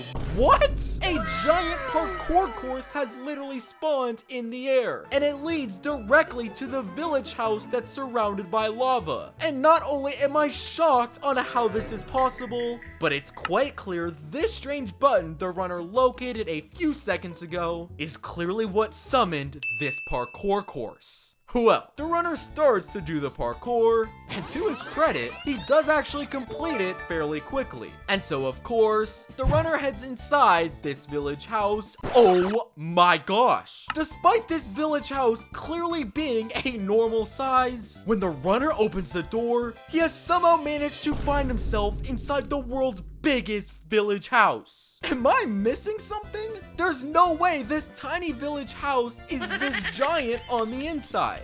And of course, the runner frantically starts searching through the rooms in this house and easily identifies the quote-unquote loot room, which contains some of the most helpful and overpowered items for Minecraft speedrunning. And I'm starting to think this village house surrounded by lava was actually one big scheme that the speedrunner set up himself. Well, the runner collects a handful of overpowered loot from this village's loot room, where he heads back outside and starts to search for a ruins portal. And while he does locate one fairly quickly, you gotta be kidding me, this ruins portal has somehow spawned with red nether bricks instead of netherrack. And this clearly points to the runner being the one who built this portal on his own, where he accidentally chose red nether bricks instead of netherrack blocks when building. This guy's terrible at hiding his cheating. Well, with all the extra obsidian he collected from the giant village house, the runner only needs one piece of obsidian from this chest before easily completing the nether portal. But as the runner is about to spawn in the nether, pause the footage at this frame, because there's one detail which exposes his cheating in a giant way. Because if you zoom in to the left corner of the screen, you can easily spot a blaze spawner egg lying on the floor. And obviously, blaze spawner eggs don't just randomly spawn in the overworld, which clearly means this belonged to the speedrunner and he forgot to clean it up before recording. But why did he do this? Well, the runner spawns into the Nether, and while I can give him credit for getting the achievement, as the runner starts to search for a fortress, he literally starts to spot blazes out in the open in a soul sand valley biome. And if you didn't know, it's literally impossible for a blaze to spawn anywhere besides a fortress. So it's pretty obvious the reason the runner had the blaze spawner egg was to spawn in extra blazes in the Nether. But how could having a singular blaze in a soul sand valley possibly help him cheat? Well, first off, notice how the runner doesn't kill the blaze, which is very strange. But secondly, notice how the runner starts to travel in the Nether and quite literally spots 5 other blazes in various biomes. And not only is the runner clearly following all of these blazes, but they end up directing the runner straight to a golden fortress? Oh my gosh! And first off, the reason the runner spawned these blazes was clearly to lead him to this location. But secondly, are we just gonna skip over that this speedrunner found a gold fortress? What in the world is happening? Well, the runner makes his way into the gold fortress where he somehow still gets the achievement for entering inside. And his first order of business is clearly locating a blaze spawner. But when the runner locates it, what? Instead of finding a monster spawner, the speedrunner instead finds a chest with a label, Blaze Barrel. And somehow, despite this being here instead of a spawner, blazes are actually managing to spawn. How are they spawning without a monster spawner? Anyway, the runner goes to kill the first blaze, and while things may seem normal on the surface, as it does only drop one singular blaze rod, when the runner goes to open the chest that was clearly empty just a few seconds ago, he suddenly finds a single gold ingot inside. And does that mean that every time this speedrunner kills a blaze, a gold ingot spawns in this blaze barrel? Well, the runner continues to attack and kill blazes, where he racks up a total of 7 gold ingots in the blaze barrel. But when the runner goes to take a closer look, oh my gosh, these are not just ordinary gold ingots, but are literally called gold glimmering gems. And to start, is this a special type of gold ingot that was added in Minecraft's latest update? But secondly, make sure you remember these special pieces of gold, as they are going to be a massive part of the speedrun very soon. Well, after collecting a total of 7 blaze rods and 7 gold glimmering gems, it's pretty obvious the runner needs to locate a bastion. But as the runner leaves the fortress, what in the world? The speedrunner finds some sort of Minecraft railroad that has somehow spawned in the Nether. And I'm not only incredibly confused on how this spawned here, but what is its purpose? You can clearly see a dead end at the end of the track. Well, I guess the runner doesn't care, as he's clearly interested and quickly hops into the minecart. And, as we clearly saw, this railroad does not lead anywhere besides this wall. But when the runner clicks the button on the wall to head back in the other direction, what? This railroad is now somehow heading straight to a bastion. Okay, let me replay that. There are clearly no cuts in the recording, and this speedrunner has indeed found himself straight in front of a bastion. And if anyone can explain how in the world this Minecraft railroad summoned a bastion, please let me know. Well, I guess the speedrunner manages to find a bastion in world record time, and he quickly heads inside of the structure. Now, do you remember the gold glimmering gems the runner somehow collected in the gold fortress? Well, despite the runner having 7 of them, he still decides to collect gold blocks to craft normal gold ingots. Which is weird. Why doesn't the runner simply start throwing these gems at the piglins? Well, that's because after collecting normal ingots, he grabs these gems and brings them to a crafting table, where he somehow manages to craft what? The Minecraft Mega Item Expander? Is this some sort of custom Minecraft weapon? I've never seen this before. Well, after crafting this insane Minecraft item, the runner then makes his way to a group of piglins. And yes, when the runner throws his gold at these mobs, everything looks to be normal. But that's until the runner whips out his freshly crafted Minecraft Mega Item Expander. Because what? The runner swings this item, and it literally turns his gold ingots into giant gold ingots. Look, these things are literally the size of the speedrunner. And of course, with this gold being so incredibly massive, you know the piglins aren't going to make normal trades. Because just a few of these giant gold ingots are worth 32 ender pearls and 20 pieces of obsidian, which means the runner needed less than 12 seconds of trading to be completely finished in the bastion. Can anyone explain where in the world the runner cut this custom item? Well, the runner grabs all of his overpowered loot, where he quickly builds a portal and heads back to the overworld. What? The speedrunner somehow spawns directly in the stronghold? And not only that, because when the runner goes through this door, oh my gosh, the stronghold has somehow managed to turn completely gold, just like the fortress. But wait, this speedrunner isn't done yet, because when he locates the end portal room, oh my gosh, the end portal is quite literally made out of gold blocks with item frames on top for eyes of ender to be placed. Well, the runner places the eyes of ender in a literal item frames, and if things couldn't get crazier, the end portal actually lights with some sort of custom gold texture. And when the runner jumps in the end, what? Wait a second, the end is completely normal. I was expecting the entire dimension to be made out of gold, but it looks like things are back to normal. Well, I spoke too soon, because when the runner makes his way to the surface, he notices a singular lever located on the end gateway portal. And when he flicks it, of course, now the end looks more like I was expecting and has somehow been transformed to fully gold. And just when I thought it couldn't be topped, the runner quickly starts mining various gold blocks on the surface of the end, where he then uses those blocks to craft the Golden Goose Butter Blade 67,000. What on earth? And the runner then uses this hilariously random but also insane Minecraft weapon to one-shot the Ender Dragon. This next speedrun begins with the runner spawning directly next to a ruined portal. And not only that, because when he turns around, he sees a second ruined portal right in front of him. And while the odds of this happening are around 1 in every 5 to 10,000 seeds, it's definitely not impossible, so let's just assume the runner got lucky. And everything else about the run is normal too, as he collects some wood, crafts some tools, and makes his way to a nearby village. And while we could say spawning next to 2 ruined portals was just luck, what happens in this village is the exact opposite, because the runner somehow finds 10 iron golems, which if you didn't know is completely impossible, as villages of this size will only spawn with 1 iron golem. So how is this possible?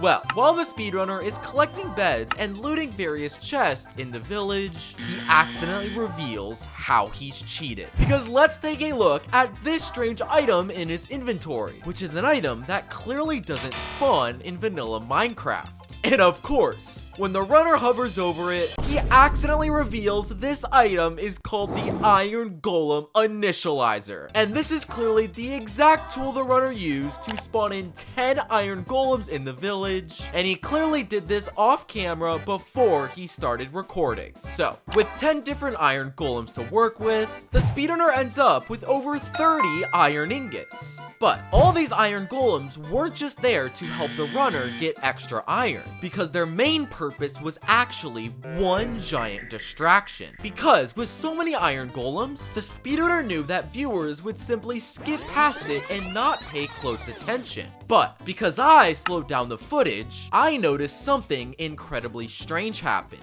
Because while the runner is killing his 6th iron golem, take a good look into the left corner of the screen, where for just a split second, you can actually spot a second player appear in the speedrun. And not only is having multiple people in a solo speedrun clearly not allowed, but the runner obviously used killing a ton of iron golems as one giant distraction, so he couldn't see his friend friend spawn into the world.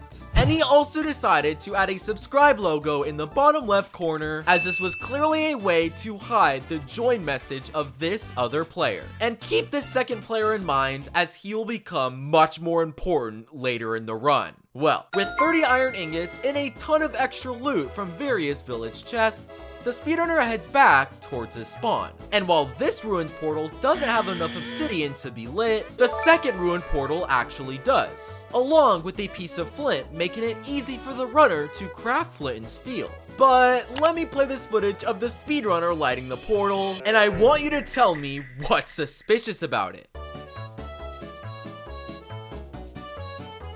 That's right, when the speedrunner swings his flint and steel, notice how delayed the lighting of the ruins portal is. It happens over 1.5 seconds later. And this is almost as if the flint and steel did not actually light the portal, but a different flint and steel is what lit it. And this theory makes a lot more sense when you notice a piece of floating flint and steel right next to the ruined portal. And this is obviously coming from the same player we just saw a few moments ago, who is holding a flint and steel and using a potion of invisibility to hide his identity. But why in the world did the runner need his friend to light the portal, when he quite literally has a flint and steel in his hand?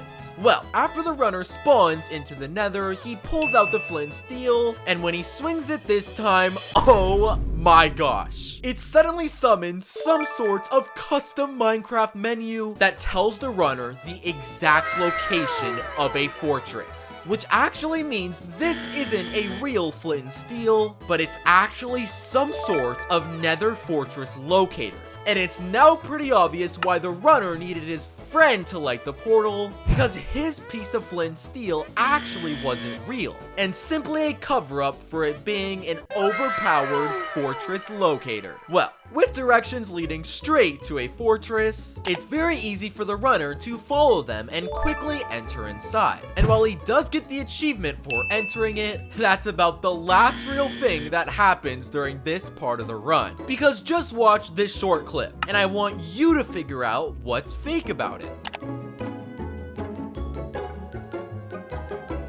Well, if you didn't notice, there's actually a floating piece of netherrack that's been flying all the way throughout the fortress. And not only is this clearly being held by the runner's friend, but he specifically picked out a nether brick block as he hoped it would blend in with parts of the fortress. But why is he doing this? Well, notice how the runner actually follows this piece of floating nether brick, which of course, eventually leads the runner straight to a blaze spawner room. And not only is it obvious the runner's friend was directing him straight to this location, but are they this bad at hiding their cheating? So, the speedrunner starts to kill blazes at the blaze spawner, and starts collecting blaze rods in the process. And I'll give him credit, as the first 3 blazes that he kills are 100% normal and aren't suspicious in the slightest. But the 4th blaze that he begins to fight is where things get odd, because initially, this blaze looks completely normal.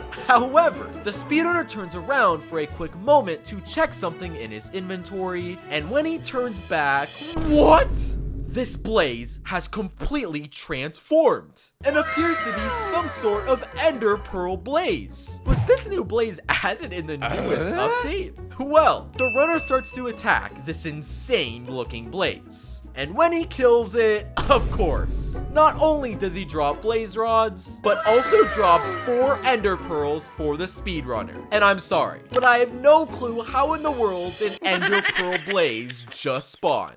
Well, the runner finishes killing a few more blazes, which are thankfully normal, and he then heads out of the fortress and starts to look for a bastion. And because the runner has 4 ender pearls that he just got from the ender pearl blaze, he decides to use them as a way to get to the bastion faster. But let's really pay attention to what happens when the runner throws this ender pearl, because as you can clearly see, the runner throws this ender pearl in the direct center of a giant lava pool. And because the runner has 0 fire resistance, it appears as though he's actually gonna die. Well, the speedrunner does throw it, but when it lands, oh my gosh. The speedrunner has somehow been teleported into a bastion. But how is this possible? We clearly saw the runner threw this pearl straight into lava. Well, while the runner is starting to look around the bastion, he accidentally reveals how he cheated. Because when he hovers his mouse over the leftover ender pearls, he reveals they are actually called bastion pearls. Which means these special ender pearls dropped by the ender pearl blaze literally teleport you straight to a bastion. This speedrunner needs to stop cheating. Well, the speedrunner finds himself in a bastion where his first order of business is locating gold blocks. But while the runner does locate a huge vein of gold blocks, he's unfortunately cheated yet again. Because in a real Minecraft bastion, gold blocks will never spawn in this location. So how did they spawn here? Well, if you rewind to just a few moments ago and pause the footage, you can see a gold block floating in the air. And this is clearly being held by the runner's friend while using invisibility. And that means he's the one who created this custom vein of gold blocks for the runner, so he could gain a big advantage. But this isn't the last time his friend is going to build something for him in the bastion. Because after the runner collects his gold, turns them into ingots, and starts to trade with piglins, the amount of loot he seems to be getting is incredibly suspicious. I mean, look, he's been trading for less than 30 seconds, and he already has 8 ender pearls along with 10 pieces of obsidian, which according to ChatGPT is, quote, astronomically unlikely and effectively impossible. So how in the world is the runner getting this lucky with trades? Well, just moments earlier, we exposed the runner's friend for holding blocks of gold. And so, if you pay close attention at this frame, you can now see both redstone dust and a dropper floating in the air, which are clearly again being held by his friend with invisibility. And I think it's pretty obvious that means he's built some sort of redstone contraption. But where in the world is it? Well, if we pause the footage again at this frame, let's take a close look at the ground, where if you look closely, you'll actually be able to spot a netherrack pressure plate, which isn't even a real type of pressure plate in vanilla Minecraft. So at this point, it's pretty obvious. Every time the runner steps on this custom pressure plate, a dropper somehow drops ender pearls and obsidian into his inventory, which is all thanks to the runner's friend who is the one who built this redstone contraption. These two need to get better at hiding their cheating. So, after the runner steps on this pressure plate a few more times, he clearly has more than enough obsidian and ender pearls to continue the speedrun. And like normal, the speedrunner begins to use the obsidian to build himself a nether portal. But right before the runner is about to finish it, he suddenly sees a message from his friend in chat, who urges the speedrunner to stop building. But why? Heading back to the overworld is the obvious next step in this speedrun.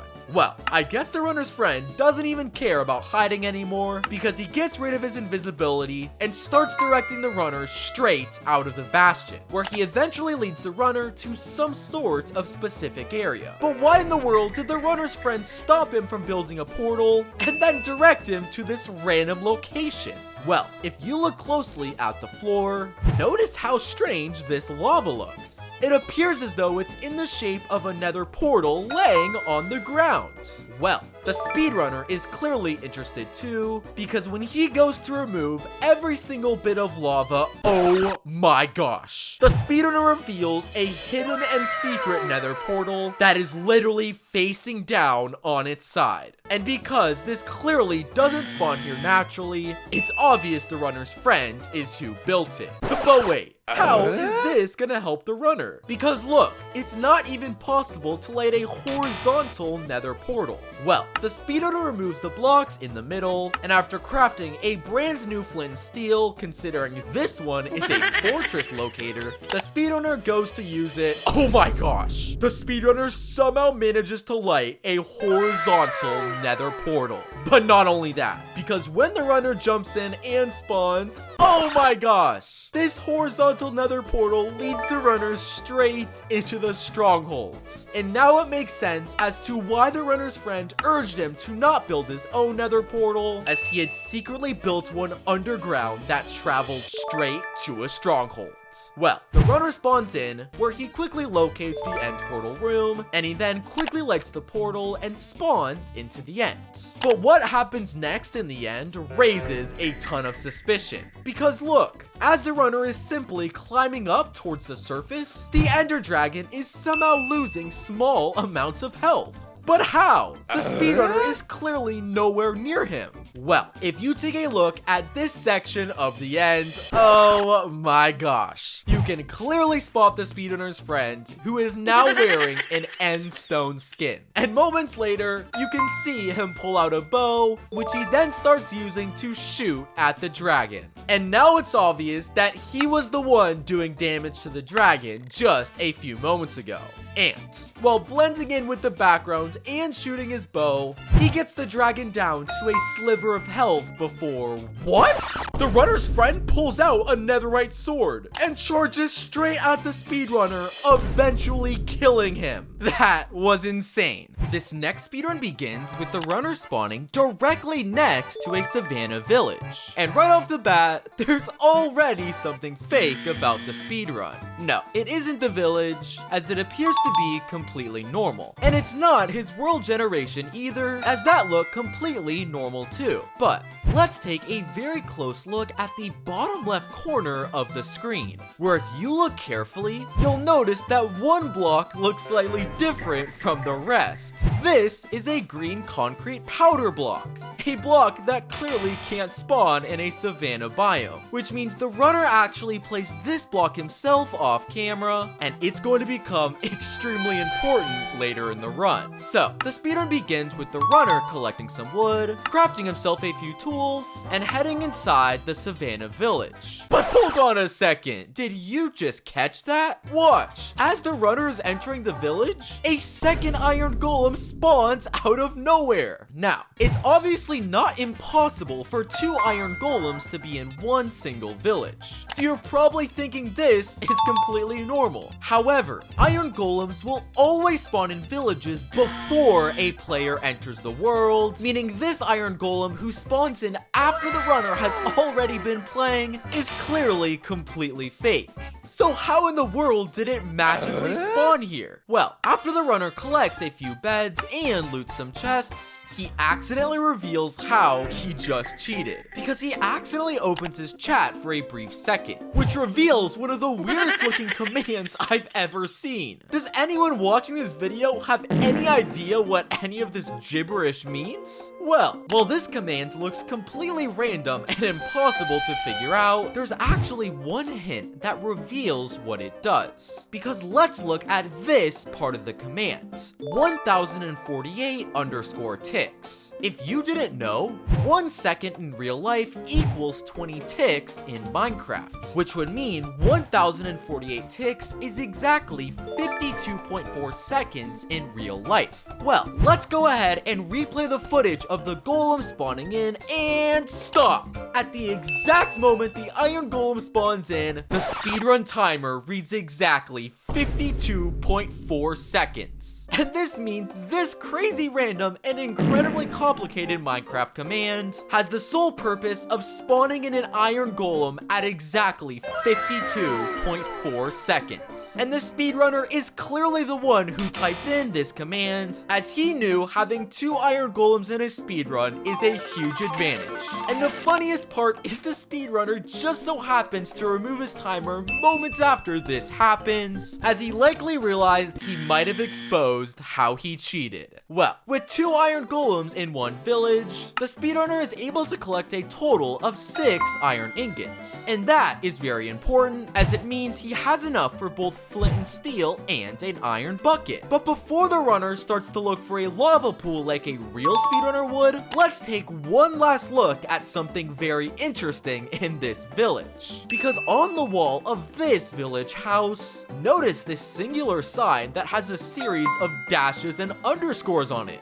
And first off, it's more than obvious a sign does not spawn naturally in this location. But secondly, try to remember this very weird line pattern, as it's going to be very important later in the run. So, the runner finishes collecting all the loot he needs from the village, where he finally begins his search for a nearby lava pool. Now, the iron bucket in his inventory may look completely normal, as the runner needs it to collect water and then be able to create a nether portal at the lava pool. The problem is, the runner can't seem to find a lava pool anywhere, and he's wasting a ton of valuable speedrun time. But that's when, what? The speedrunner swings this iron bucket, which somehow reveals a custom menu in the top left corner of the screen. And this menu not only tells the runner the exact biome a lava pool is located, but also the amount of blocks he is away from the lava pool. And so, of course, after the runner follows this crazy Minecraft menu, he easily locates a lava pool less than 30 seconds later. But am I the only one confused on how an iron bucket summoned a custom Minecraft menu? Was this a feature added in the newest update? Well, the runner makes his way to the lava pool, where he quickly starts using his bucket and water to create the shape of a nether portal. But it's not the portal itself that's suspicious at this part of the speedrun, but actually the right corner of the screen at this frame, because we can clearly see a Minecraft sign that features the exact same weird code that we saw earlier in the run. And make sure you are remembering this very weird Minecraft code, as again, it's going to play a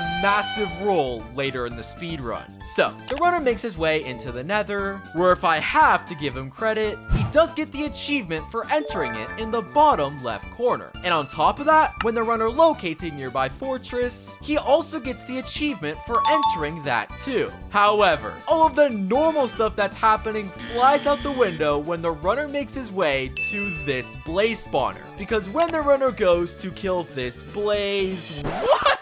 Along with the blaze rod, this blaze somehow drops a bucket of tadpole? What in the world? I think everyone knows a blaze does not drop this random Minecraft item. And while a bucket of tadpole is a hilarious thing to drop from a blaze, it's actually going to be incredibly important for the bastion very soon. Anyway, the runner finishes killing the rest of the blazes, which thankfully only drop blaze rods like normal, and after collecting 7 rods, he quickly leaves the fortress and starts to look for a bastion. Hold on a second. If you rewind the footage and pause it at this frame, what in the world is going on? We can see yet another Minecraft sign, which again contains the exact same message that the other 2 signs had. And while these signs clearly don't make any sense now, keep remembering them, as it's going to be crucial later in the run. Well, the runner leaves the fortress and quickly locates the position of the bastion. And while the gold blocks he collects and gold ingots he crafts are completely normal, the way the runner is going to start trading for items is the exact opposite of normal. Because do you remember the bucket of tadpole the runner somehow collected from a blaze a few moments ago? Well, the runner quickly whips it out and holds it in his hand, and when he goes to place it down, oh my god! This bucket of tadpole somehow generates the world's largest Minecraft tadpole? Dude, this thing is so giant that it's literally glitching between blocks. But that's not all, because despite this bastion featuring more piglins than any runner would need to trade with, he completely ignores them and instead decides to throw his gold straight at this giant tadpole. Okay, first off, I'm still confused on how in the world this tadpole is the size of a giant. But secondly, why is the runner throwing his gold at the tadpole? Anyone with a brain knows that tadpoles are not the type of mob who make trades. Oh my gosh. This giant tadpole literally throws back items at the runner, but not any items, literally blocks of obsidian and multiple ender pearls. And after only 30 seconds of trading with this giant tadpole, the runner has collected 20 blocks of obsidian and 10 ender pearls, enough of each item to continue with the speed run. Which means despite the runner not making a single trade with any piglin, the speedrunner can make his way to the overworld. So, the runner collects all of his items from the giant tadpole, where he quickly makes a nether portal and makes his way into the overworld. But when the runner spawns into the overworld, there's one detail I noticed that raises a ton of suspicion. Because do you remember back near the very beginning of the speedrun, when I pointed out this block of green concrete powder that was randomly placed in the ground? Well, let's take a very close look at where the runner spawns in from the nether. What? It's the exact same location as his world spawn. Because look, it not only features the exact same village at the start of the run, but also the exact same piece of green concrete powder in the exact same position. And first off, spawning in from the nether in the exact position of your world spawn is basically impossible. Because after asking ChatGPT, this quite literally has a 0% chance of happening. But secondly, this block of green concrete powder must be important, because it's now the second time we've seen it during the speedrun. Well, of course, the runner wants to head towards this exact green concrete powder block, and to nobody's surprise, he starts to dig down in this exact location. And I think everybody knows this leads the runner straight into the strongholds. And while I can figure out that the speedrunner is clearly the one who marked out this location before recording, by placing down a block he hoped would blend in with the surrounding biome, what I can't figure out is how in the world his spawn from the nether is in the same location as his world spawn. This speedrun is so confusing. So, the runner enters the strongholds, where he quickly finds the end portal room, lights the portal, and jumps in. And when the runner spawns into the end, things thankfully appear to be normal, as the runner spawns in an obsidian platform like usual, and when he goes to the surface, all of the end crystals appear to be intact. However, these two details are literally the last normal things that happen in this speedrun. Because look, the speedrunner finds a strange building in the end that I've literally never seen in a speedrun. Wait a second, was this a building added in Minecraft's newest update? Anyway, the runner makes his way towards the building, but finds an incredibly strange door that doesn't look like anything from vanilla Minecraft. And when the runner tries to open it, he's faced with having to enter a passcode for the door to unlock. Now, throughout the speedrun, I've pointed out these incredibly strange signs in various random places. We first saw this sign on the side of a village house. We then saw a sign on a piece of sand when the runner was entering the nether. And finally, we saw this exact same sign as the runner was leaving the fortress. And each one of these signs contained the exact same thing, some sort of strange pattern or code that the speedrunner has clearly been trying to remember. Well, let's head back to this strange door that the runner finds, where of course, there's only one thing on the runner's mind when he sees this passcode menu. Because using the same pattern he's seen on every single sign, he starts to copy down the exact code. And of course, this passcode is correct, and so it unlocks the door, and when he enters this room, oh my gosh! The speedrunner finds quite literally the most overpowered loot room in all of Minecraft. Wait a second, how in the world is this room so massive? From the outside looking in, didn't it look like this structure was only a few blocks wide? Anyway, after the runner's in the room for less than 15 seconds, he's already managed to collect literally every single item you'd ever need to kill the dragon. Well, after gathering all of his loot, the runner makes his way out of the room and starts to wait for the dragon to perch. But all of a sudden, the speedrunner's game lags and completely disconnects him. Interesting. Is there something wrong with this speedrunner's Wi-Fi? Well, it's no problem, as the runner simply joins back into his world. What? He's literally been killed by an Enderman? And I guess this really angered the speedrunner because he doesn't even click respawn and just cuts off the recording. This next speedrun begins, and right away, there's already something fake about the speedrun. And no, it's not his world generation screen, as it clearly hits 100% before loading in. And it's not the position of the world world spawn either, as the runner's crosshair is facing perfectly straight. But let's take a look into the bottom left corner, where as you can see, the runner has set his main hand to his left hand. And no, this in itself isn't fake, as you can set either hand to be your main one when doing a Minecraft speedrun. However, before the speedrun started, this player was looking through some of his settings, where he accidentally revealed the setting for his main hand was his right hand. And this confirms the footage of the runner checking his settings and generating his worlds is completely different than the footage of his speedrun, leading us to believe the runner has made a cut in his recording when spawning into the world.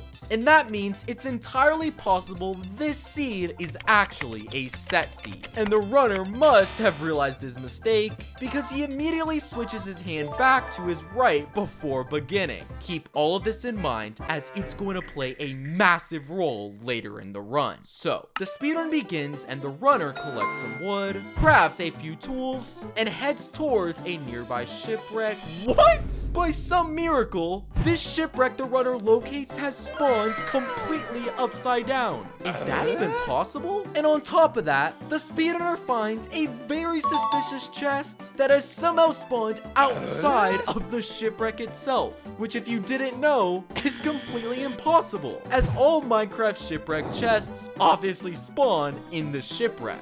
Well, the runner's first task is clearly opening this suspicious chest, and to my surprise, all of the loot inside is actually completely normal. But it's not the loot that's suspicious, but rather the sound this chest makes, because when the runner opens it, you can clearly hear some sort of piston being activated. Was this chest some sort of secret Minecraft lever? Well, the runner then makes his way inside of the shipwreck where, what? The runner spots a suspicious hole underwater that was clearly not there before. And not only that, but this hole actually contains a secret ladder and a tunnel. And first off, I think it's obvious opening this chest and activating a piston is what revealed this secret ladder. But secondly, when the runner heads down this ladder, oh my gosh, the runner finds a ruined portal room waiting for him. But wait a second, you're meaning to tell me this speedrunner just so happened to find an upside down shipwreck that just so happened to spawn on top of a ruined portal? There is absolutely no way this happened naturally. Well, if we rewind the footage to earlier in the speedrun, let's watch closely to what happens as the runner is gathering some wood. Oh my gosh. At this frame, the runner accidentally opens up his notepad, which reveals a singular Minecraft command inside. And as you could probably guess, this command has something to do with generating an upside down shipwreck. And although we didn't see the runner type in this command on camera, it's obvious he somehow inserted this command into the game off camera, which managed to spawn this shipwreck and ruined portal directly underneath. He just got caught cheating in 4K. Well, the runner heads down to the ruined portal and, are you kidding me? Despite the speedrunner literally cheating, he doesn't find a single piece of flint in the chest, meaning he can't craft flint and steel and therefore can't light the portal. So he's forced to head back up to the surface and search around the area to find flint. But as the speedrunner is doing this, notice this strange command that appears in the chat. Am I the only one who thinks this is suspicious? The command "we need to go deeper" refers to entering a nether portal, which the speedrunner clearly hasn't done because the portal wasn't even lit yet. But secondly, the other part of this command reads "join the game," which is also weird. A Minecraft achievement is not something that joins a game, but rather is achieved by a player. So all of this leads me to ask, is this Minecraft command even real? Well, let's take a closer look at what happens at the same moment this command appears. Because at the exact frame that it does, oh my gosh. In the right corner of the screen, you can clearly see another player has spawned in. And this makes me think this other player somehow changed his name to this command, meaning this message was actually there to show that this other player had joined the game. But why? Well, even though the runner doesn't locate a piece of flint anywhere on the surface, when he heads back down to the ruined portal chest, one has somehow appeared inside, despite this very same chest being completely empty a few moments ago. Meaning the one reason that this other player joined the world was to secretly add a piece of flint into this chest. And he tried to hide the fact that he joined the world by disguising himself with a custom Minecraft name. But these players are terrible at hiding their cheating. Well, the runner grabs the flint from the chest, makes flint and steel, and quickly heads into the Nether. But wait a second. There's something about this speedrunner spawn that raises a ton of suspicion. And no, the spawn itself looks to be normal. As you can clearly see, the runner hasn't gained a single weird item in his inventory. But it's actually this Nether fortress that garnered my attention. Because right away, notice how there are two torches located at the entrance of the fortress. And while torches may seem completely innocent and normal, it's actually impossible for any Nether fortress to spawn with torches. So is this other player who just recently joined the world the one who did this? Well, when the runner gets a bit closer and starts to search around the fortress, more torches can be identified. And the runner spots a total of 9 different torches before locating this blaze spawner. But in what universe does finding 9 torches in a fortress possibly help the speedrun? Well, when the runner makes his way to the blaze spawner room, what? Look at the blaze spawner itself. There's some sort of weird keypad on top of it. Interesting. Well, the runner is clearly curious and goes to click the keypad, where he's prompted to enter some sort of code. Now, do you remember how I pointed out the runner not only finding 2 torches on the fortress entrance, but also 7 other torches throughout the fortress, for a total of 9 that he identified in the structure? Well, the runner puts 2 and 2 together, where he types in 9 into this keypad. And what do you know? A plethora of blazes immediately spawns in and fills up the blaze spawner room. Meaning this keypad locked the blaze spawner and wouldn't generate any blazes until the correct code of 9 was typed in. And the speedrunner's friends who joined the world a few moments ago clearly knew this, so he placed exactly 9 torches in this fortress, so the runner had a hint as to what the code might be. But I exposed their entire operation so easily. Well, once the blazes start to appear, the runner can easily begin killing them and collect blaze rods. But for some reason, once the runner collects 7 blaze rods, he doesn't want to stop and continues to kill blazes until he's collected 13 rods, which is very weird, as a normal Minecraft speedrunner would leave the fortress after collecting just 7, as collecting 13 is a huge waste of time. Well, the runner didn't collect this many blaze rods to have extra, but actually to distract us. Because this speedrunner knew viewers of the video would get bored and simply fast forward through this portion of the speedrun, which would allow him to cheat without anyone noticing. But I noticed something strange when the runner kills his 12th blaze. Oh my gosh! This blaze drops some sort of custom Minecraft compass, and blazes not only can't drop normal compasses, but is this type of compass even something in vanilla Minecraft? So, not only is this custom compass incredibly intriguing and suspicious, it now makes sense as to why the runner killed so many extra blazes, as it simply served as one big distraction so he could collect this item. Well, the runner clearly has more than enough blaze rods, so he exits the fortress and makes his way to a nearby bastion. And yes, the runner does the usual of collecting some gold blocks, crafting ingots, and even looting a few bastion chests. But this isn't important at all, because in the 9th slot of the runner's inventory, we're reminded of the incredibly strange looking compass the runner just collected. And the speedrunner quickly pulls it out and starts to follow this compass. And less than 30 seconds later, this compass leads the speedrunner straight towards the secret piglin trading room? Wait, What? And when the runner heads down and inside the structure, he has literally found himself face to face with one single piglin inside some sort of bunker that I've literally never seen before. And not only that, but when the runner goes to hover over this compass, no way. This compass is called the King Piglin Royal Compass, which means the entire reason the runner needed to distract us by killing way more blazes than normal was to collect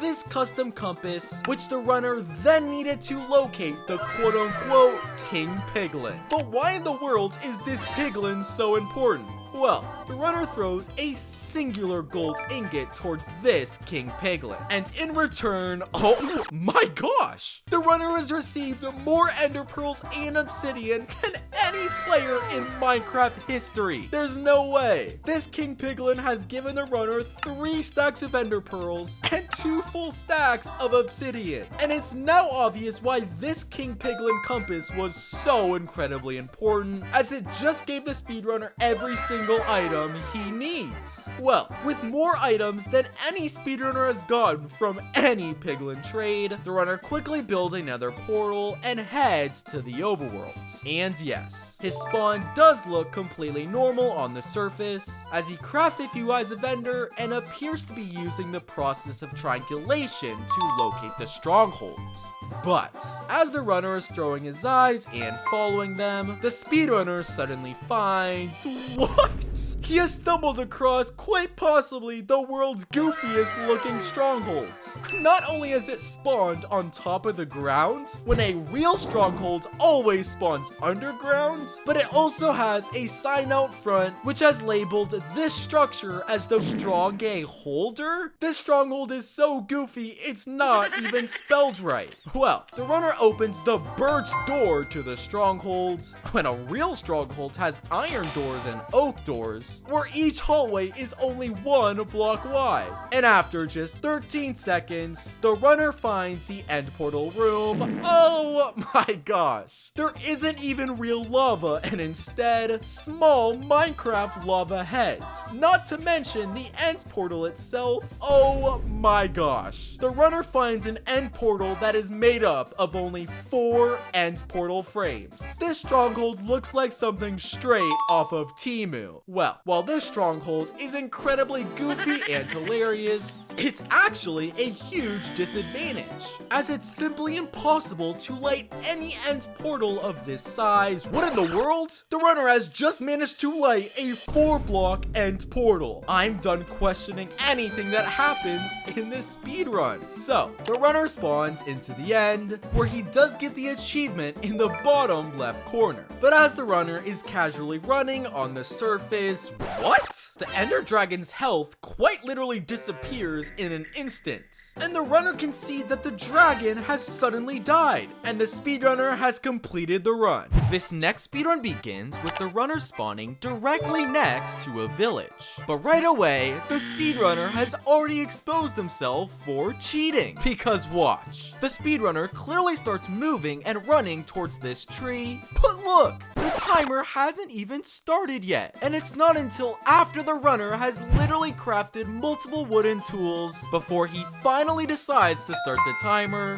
which he then claims he simply forgot to do in the chat. But let's give the runner the benefit of the doubt, assuming this was an honest mistake, and the speedrun continues with the runner quickly entering the village and looking for the iron golem. But hold on a second. As the speedrunner is literally attacking the iron golem, let's take a look at his timer now. It started to count in reverse? How is that even possible? And if things couldn't get any funnier, after the speedrunner kills the golem and collects his iron, the timer completely disappears. And the speedrunner explains that his timer apparently has broken, and he's gonna track the time on his own. Sure, we're going to trust a guy who literally had his timer counting backwards to accurately record how fast his speedrun was. Well, After the fiasco with this timer, the speedrun continues with the runner collecting a few beds, looting some chests, and using the iron ingots he got from the golem to craft a bucket and search for a lava pool. And the speedrunner actually finds one just a few blocks away from the village, which is very helpful, as using an iron bucket and a pool of lava is a very common way to make a nether portal. But wait a second, am I the only one who thinks this lava pool is incredibly suspicious? I mean, look, there are multiple places where lava is just glitching in mid-air. Not to mention, despite the lava touching grass, none of it is burning whatsoever. Well, I almost let this speedrunner get away with it,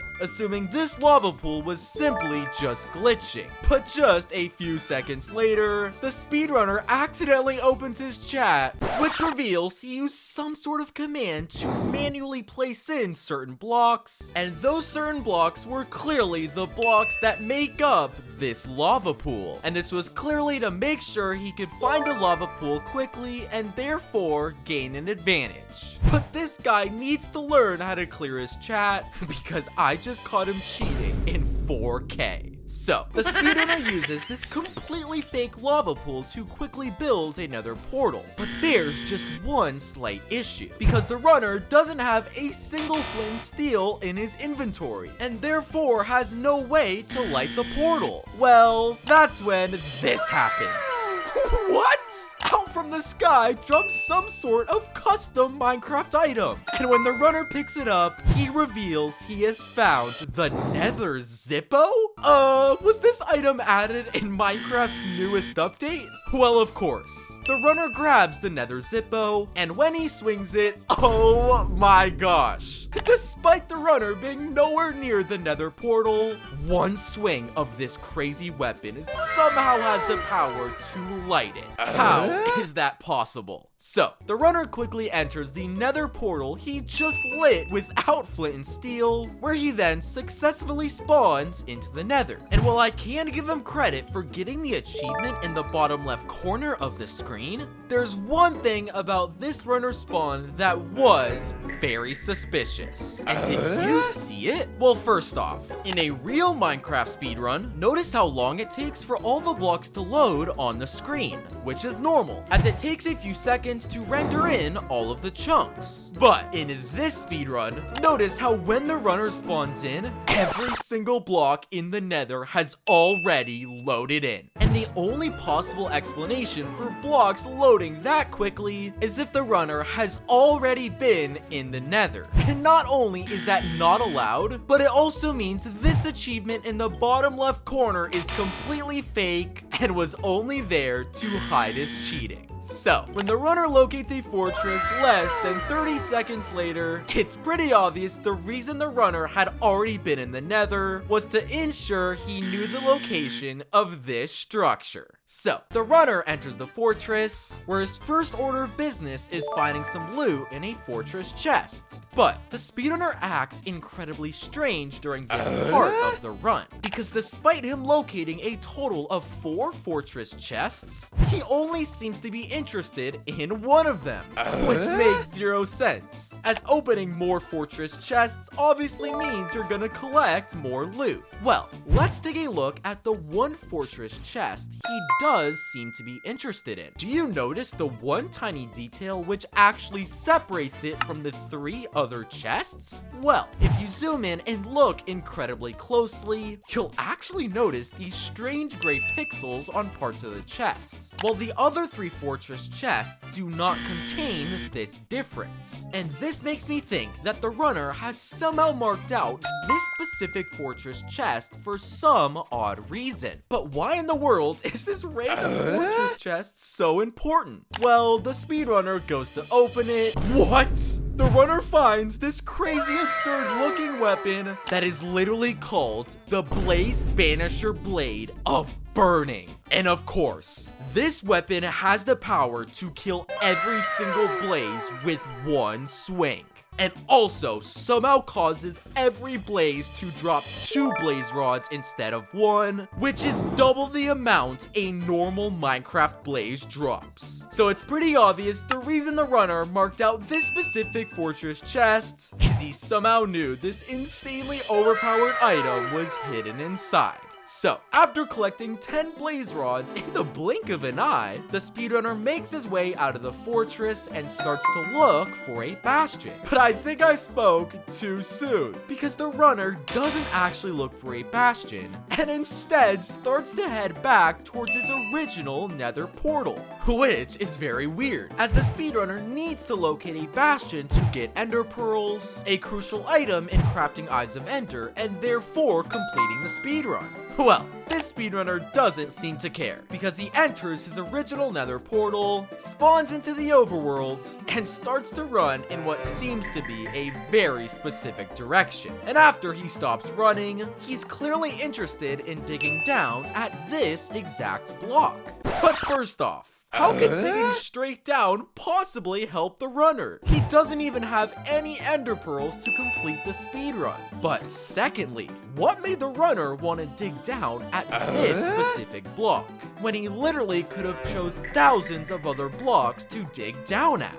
Well, if we rewind the footage and pause it at this frame, we could actually see exactly why the runner dug down at this block. Because high up in the sky, you can see a single piece of white stained glass. And not only was this clearly placed by the runner off camera, but this block was clearly a marker to help the speedrunner know exactly where to dig down at. But again, why does he need to dig down in the first place? Well, the speedrunner must have some reason for doing this, and just a couple of seconds later, wait a second, did the runner locate a bastion? Oh my gosh, the runner has just landed into a bastion, while he's literally in the overworld? And I'm sorry, but how in the world is this happening? It's impossible for a bastion to spawn in any other dimension besides the Nether, and this now pieces everything together, as it's now obvious why the runner left the Nether without getting ender pearls, and why he needed to dig down at this exact block. This guy can't stop cheating. Well, the runner enters the bastion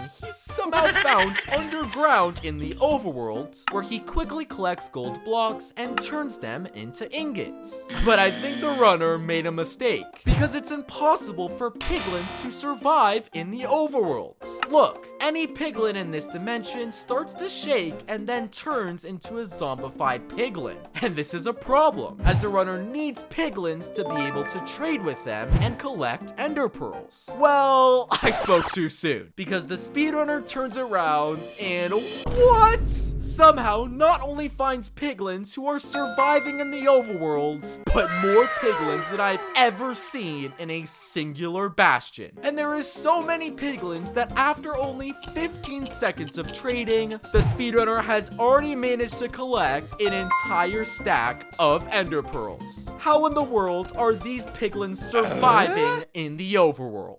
Well, with 16 ender pearls in his inventory, along with 10 blaze rods he got from the Nether, the speedrunner has everything he needs to locate a stronghold. And after building back up to the surface and crafting his Eyes of Ender, you're probably expecting the runner to use Triangulation to locate this structure. But that's when he starts explaining in chat that he will specifically not be using Triangulation at any point in the speedrun. So how in the world is the runner supposed to find the stronghold? Well, the runner opens his chat once again, where he starts typing in a very strange command, which ends up being /observe_strongholds_location. And first off, I'm pretty confident this isn't even a real Minecraft command, because after testing it in my own world, it's more than obvious nothing even happened.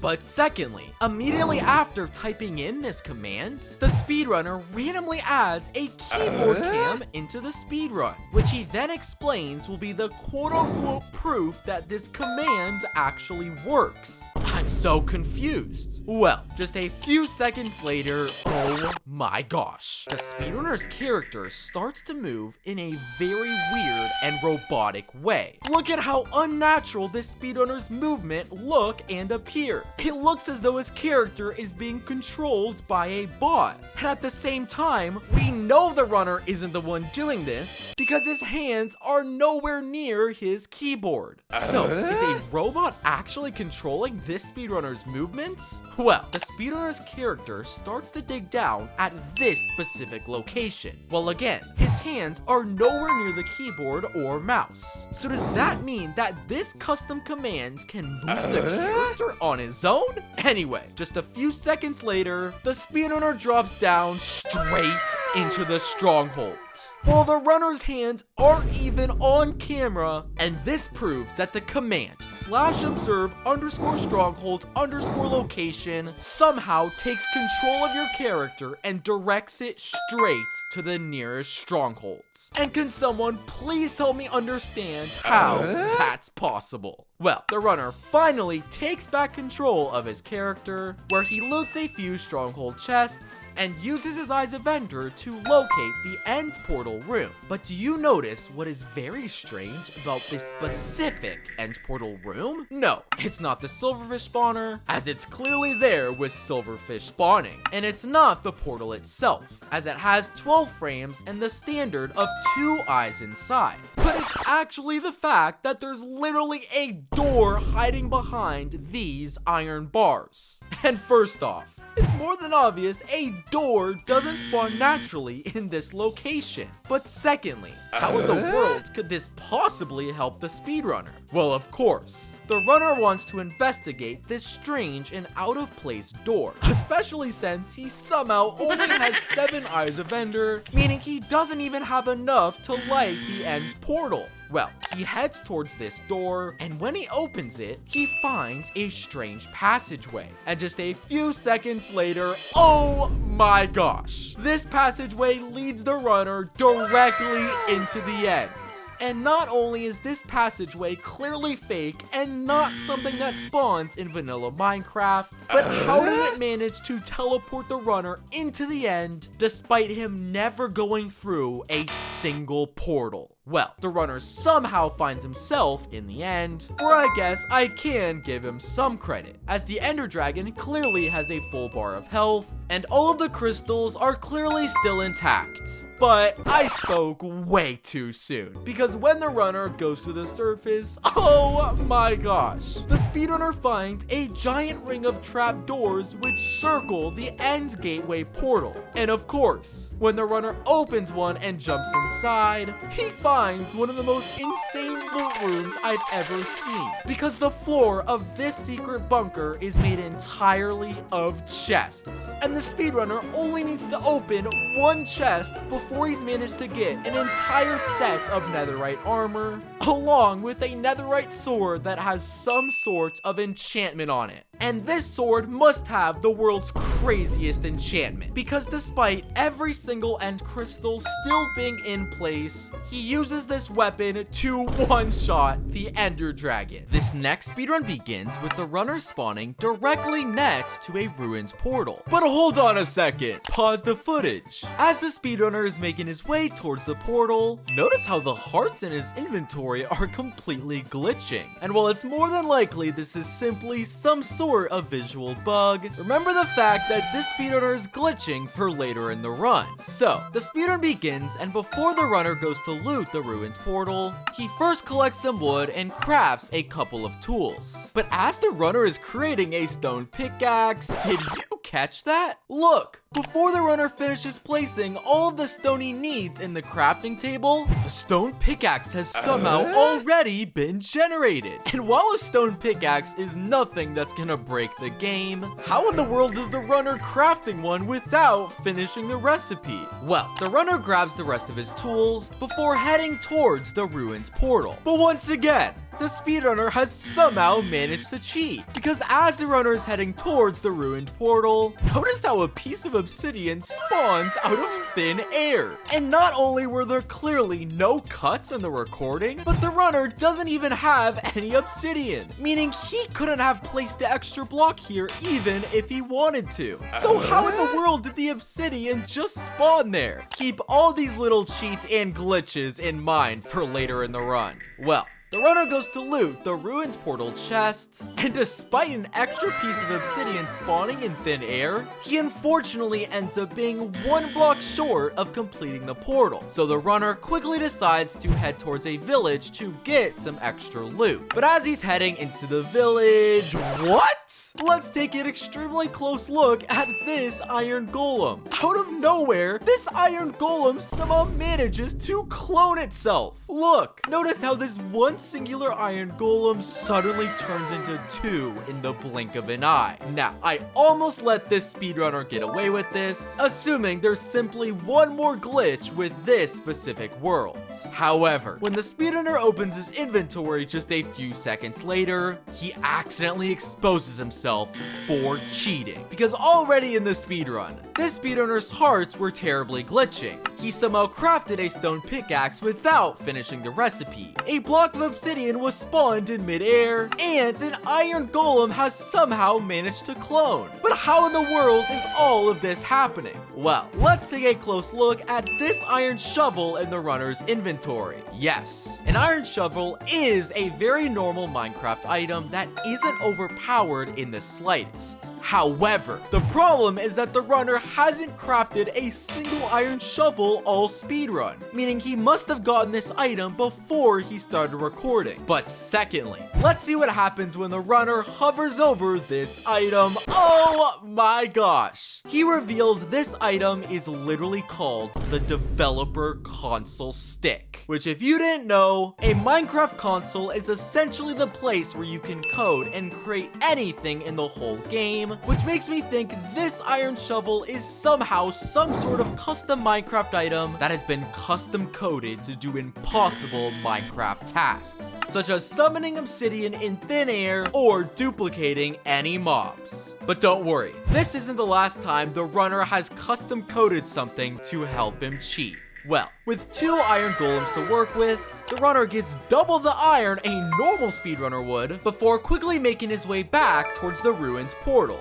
But wait, the speedrunner has made a giant mistake. The whole purpose of him heading to the village was to collect the last block of obsidian he needs to finish the portal. But he got so distracted with cloning this iron golem that he left the village without looting a single chest. So how in the world is the runner supposed to finish the portal and head to the Nether? Well, the runner grabs all the extra iron that he collected from the cloned golems, and when he heads to a crafting table and places them down, what? Using iron ingots, the runner somehow manages to craft exactly 1 block of obsidian. And not only is this the exact last block he needs to complete the portal, but how did he use iron ingots to craft this obsidian? That's not even a real crafting recipe in vanilla Minecraft. So, not only can the runner finish the portal and prepare to head to the Nether, but it's now obvious why the runner needed to clone this iron golem, as he needed the extra iron ingots so he could use them to craft obsidian. And this is all thanks to the developer console stick, and this cheating is out of control. So, the runner lights the Nether portal, enters it, and quickly spawns into the Nether, but come on! He's already managed to cheat despite being in the Nether for less than 5 seconds. Because take a good look into the left corner of the screen. You can actually spot 2 pieces of glowstone disappear in thin air. And first off, how in the world did 2 blocks randomly vanish without anything touching it? But secondly, these 2 blocks of glowstone are clearly in a place and position that don't spawn naturally, which makes me think the runner has somehow managed to place them on his own. Well, his first order of business is heading towards the exact position these glowstone blocks were located. And once a speedrunner builds up and makes his way to these blocks' exact location, what? all of a sudden, the speedrunner manages to break a block in the air? What? Which reveals some sort of secret Minecraft tunnel. Okay, hold on. Were these two pieces of glowstone literally there to hide some sort of secret Minecraft tunnel? And once the runner builds up into this secret tunnel, he of course starts to travel in the exact direction it's leading him. And that's when all of a sudden, oh my gosh, the speedrunner ends up directly in front of a fortress. And that means, yes, these two glowstone blocks were clearly there to remind the speedrunner of the exact position of this secret Minecraft tunnel. And the reason they disappeared right after the runner spawned in was because he was hoping we wouldn't spot them in the air and therefore we wouldn't get suspicious. But I'm more confused on how in the world this secret Minecraft tunnel is even possible to be built. It must have something to do with the developer console stick.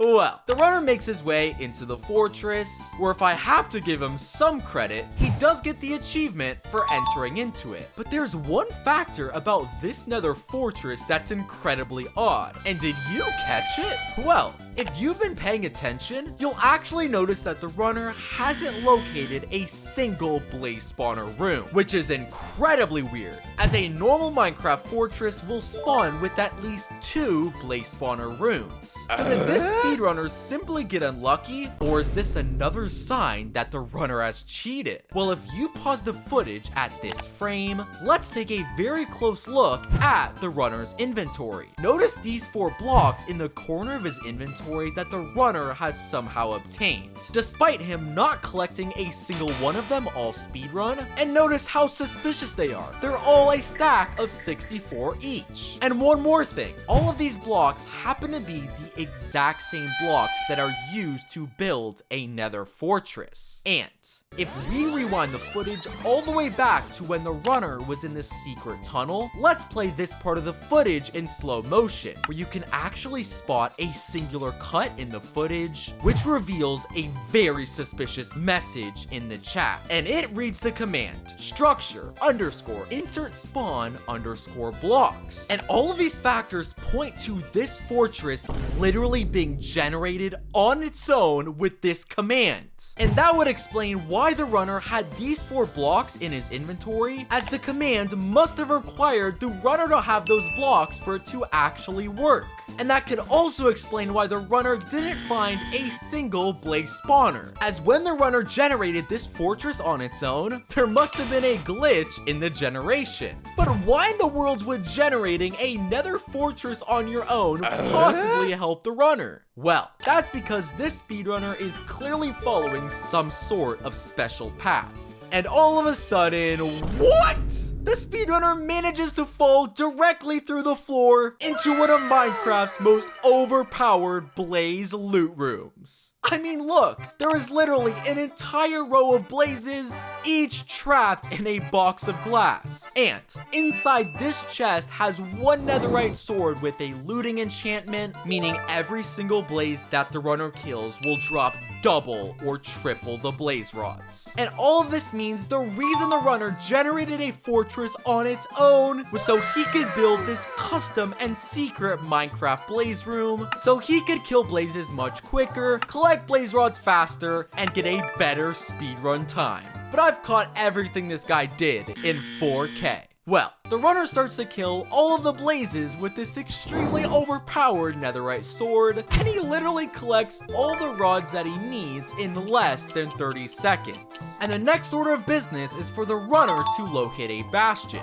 But the runner doesn't start to look for the bastion in a way you'd likely expect, because the runner seems to think his most optimal strategy is to head towards this lava pool. And first off, why is the runner traveling here? It's more than obvious there's no bastion in this lava pool. But secondly, even if the runner thought a bastion was at the end of the lava pool, he doesn't even have enough blocks in his inventory to build across. So why in the world is the runner stopping here? Well, that's when the runner casually starts running in the air? Wait a second, look! The speedrunner is somehow floating and running directly over this lava pool. And after running in midair for less than 30 seconds, the runner finds himself face to face with a bastion. Hold on, let me replay that. Look, this speedrunner is casually walking in the air. Has the runner somehow figured out how to defy Minecraft physics?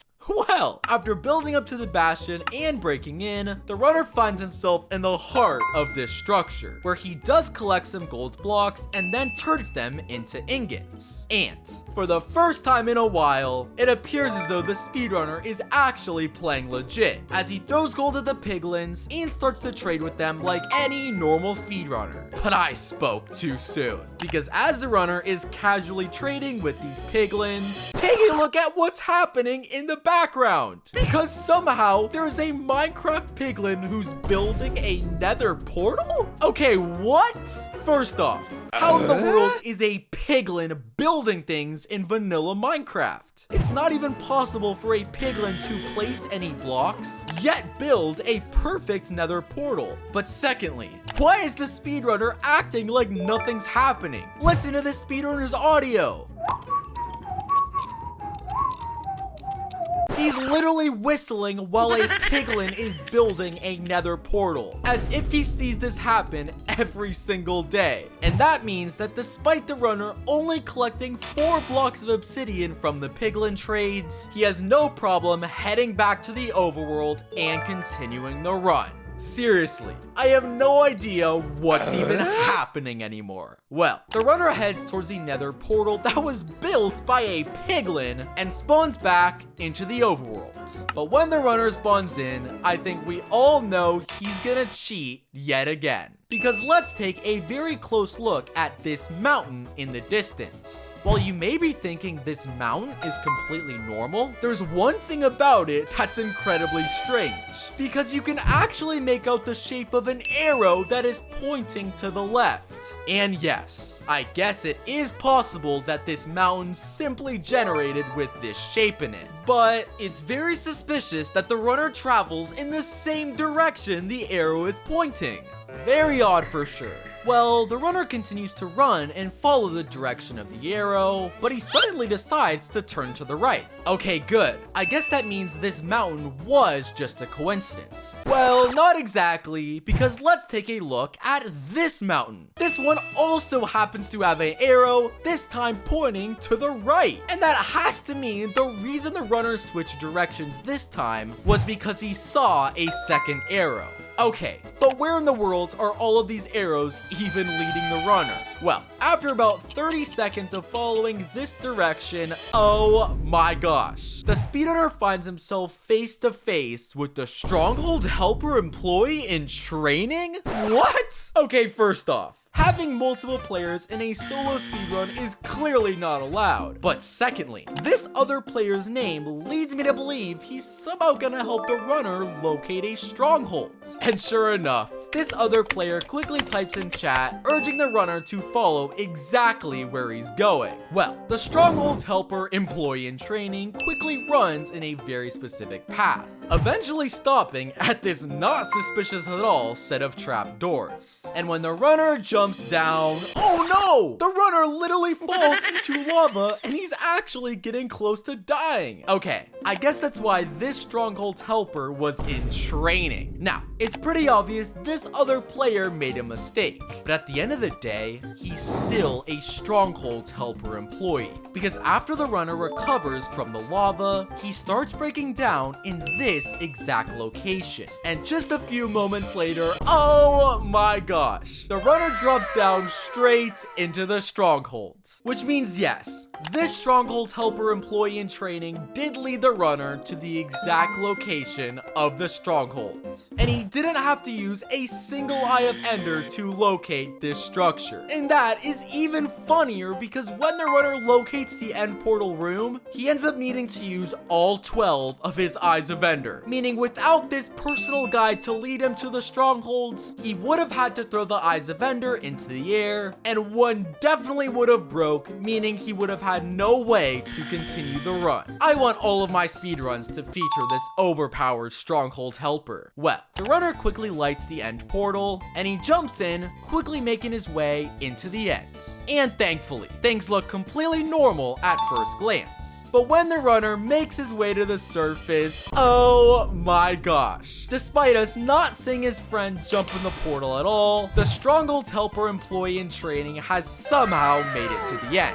And of course, he helps out the speedrunner even more by dropping him a diamond sword. Now, you're probably thinking that this diamond sword is a complete waste, considering the runner already has a netherite sword in his inventory. However, when the runner hovers over this diamond sword, oh my gosh, this singular diamond sword somehow does 2040 damage. Well, of course, with a sword that is this overpowered, the speedrunner doesn't even bother breaking a single end crystal and runs up to the dragon, literally one-tapping it. This next speedrun begins, and right off the bat, there's already something fake about the speedrun. No, it isn't the speedrunner's world generation. As we can clearly see, he isn't using a set seed, and it's not the spawn itself, because the runner is clearly facing completely straight. But when the runner opens his F3 menu, let's take a very close look at his coordinates. In a real Minecraft speedrun, your spawn will always be within 256 blocks of the 0-0 origin. However, in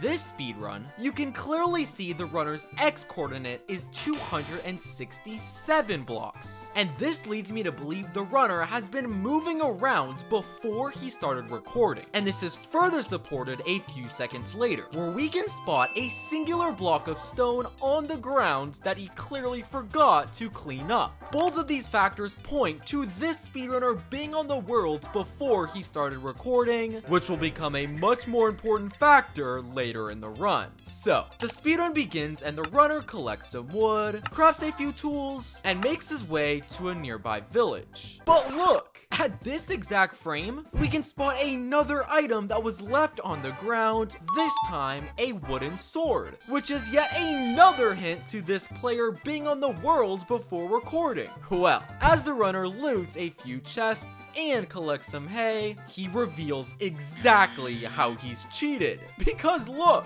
despite the runner just entering the village, the iron golem has already been damaged. And not only that, because in the corner of the screen at this frame, you can spot a command block on the floor. And it's not a surprise that this command block features one singular command, and that is to damage any iron golem upon a player joining the world. And this means the reason the runner was on the world before he started recording was to set up this command block with this specific command, so as soon as the runner joined the world, the iron golem would immediately take damage. And that would give him a massive time advantage during the speedrun. This speedrunner is off to a horrendous start. So, with this iron golem already being damaged, the runner kills it in record time and quickly collects the iron ingots he needs, before leaving the village and heading towards a ruins portal. But pause the footage here, because I want you to see if you could spot exactly what's fake about this ruins portal. Did you notice it? Well, first, it's important to explain that in Minecraft, there's a total of 13 different ruined portal types, each portal being slightly different in shape and size, and containing different amounts of obsidian. However, one thing that is consistent among all 13 of the ruins portal variations is the fact that they each contain some sort of stone brick block. And as you can see by the ruins portal this speedrunner finds, there is not only 0 stone brick blocks, but instead smooth stone blocks. And smooth stone happens to be a block that doesn't exist in any ruins portal. And these two factors mean this ruined portal is not one of the 13 possible variations, and just proves the runner has created this portal from scratch before he started recording. And this makes even more sense because just a few moments ago, I pointed out how the runner clearly forgot to pick up a piece of smooth stone on the ground, which was obviously the same stone block he used to incorrectly build this ruins portal. Well, the runner makes his way towards the completely fake ruins portal, where to nobody's surprise, he finds the exact amount of obsidian he needs to complete the shape of the portal. But the runner messed up big time, because despite cheating, he actually forgot to place a piece of flint and steel in the chest, meaning the runner has no way to light this ruins portal. Well, the runner doesn't seem to be worried, because he heads towards this patch of gravel and starts to mine the blocks, which makes me think he's simply going to collect the flint on his own so he can craft flint and steel and successfully light the portal. But what? The runner mines this block of gravel, which drops a nether portal item? Wait, what in the world? Since when was a nether portal a type of item you can collect in Minecraft? Well, the runner grabs this portable nether portal and quickly heads back to the ruins portal. But instead of lighting it, the runner instead turns to the right and what? Using this item, the runner somehow generates an entire nether portal on the spot. And it not only appeared out of thin air, but it's also fully lit and ready to be used. Does that mean this nether portal item has the ability to summon a nether portal on command? This is insane. Well, the runner heads inside the nether portal, but when he spawns into the nether, what? Instead of spawning into the nether, the runner finds himself in some sort of diamond dimension? Okay, was this dimension added in Minecraft's newest update? Well, the runner walks around the dimension, which is literally made almost completely out of diamond blocks and diamond ore. And the runner is clearly following a very specific direction. And after only about 1 minute of searching through this wild dimension, what? The runner spots some sort of diamond portal. Was a diamond portal also added in the newest update? Well, the runner goes to enter the diamond portal where, oh my gosh, the runner has now successfully found himself in the nether. But take a look at the ground. Somehow, the nether has generated with a diamond line on the floor. And of course, being that the runner was just in the diamond dimension, he's clearly intrigued and wants to follow this line. And just a few moments later, oh my gosh, this diamond path has led the speedrunner straight to a nether fortress. And that means this diamond dimension that the runner was just in for a few moments has the power to generate a literal diamond pathway that somehow directs the runner to the closest and most optimal speedrun structure. Well, the runner heads inside the nether fortress, and despite the crazy way that he got there, he does actually get the achievement in the bottom left corner of the screen and finds a blaze spawner that looks to be completely normal. But I hope you didn't forget about the diamond dimension and diamond path that the runner used to get here. Because when he kills his very first blaze, oh my gosh, this blaze has dropped an entire stack of diamonds for the speedrunner. And first off, it's more than obvious a blaze doesn't naturally drop diamonds. But secondly, how in the world could this possibly help the speedrunner? Sure, I guess he could use the diamonds to craft diamond armor and tools, but that wouldn't really help his speedrun time be faster in any way. Well, after the runner kills a few more blazes, he ends up collecting a total of 4 diamond stacks. And while they aren't doing anything now, keep these diamond stacks in mind, as they will be crucial for when the runner is in the bastion. Anyway, the speedrun continues and the runner fights a few more blazes, and unlike the amount of diamonds he gets, the amount of blaze rods he gets is completely normal, and the runner quickly leaves the fortress and begins to search for a bastion. But while the runner is casually searching throughout the nether, what in the world? He comes across an enormous group of piglins that seem to be located in one single area. Okay, hold on. Am I the only one who thinks this is incredibly weird? Well, you may be thinking these piglins, while very suspicious, are completely normal, as there is no Minecraft rule against this many piglins spawning in a nether waste biome. But as the runner gets closer, wait, what? The runner spots a secret diamond hole underneath this giant group of piglins. And when he opens the trap door and jumps down, oh my gosh. He finds one of the craziest looking portals that I've quite possibly ever seen. And first off, it's more than obvious this secret portal room does not spawn naturally in vanilla Minecraft. But secondly, these piglins are clearly fake.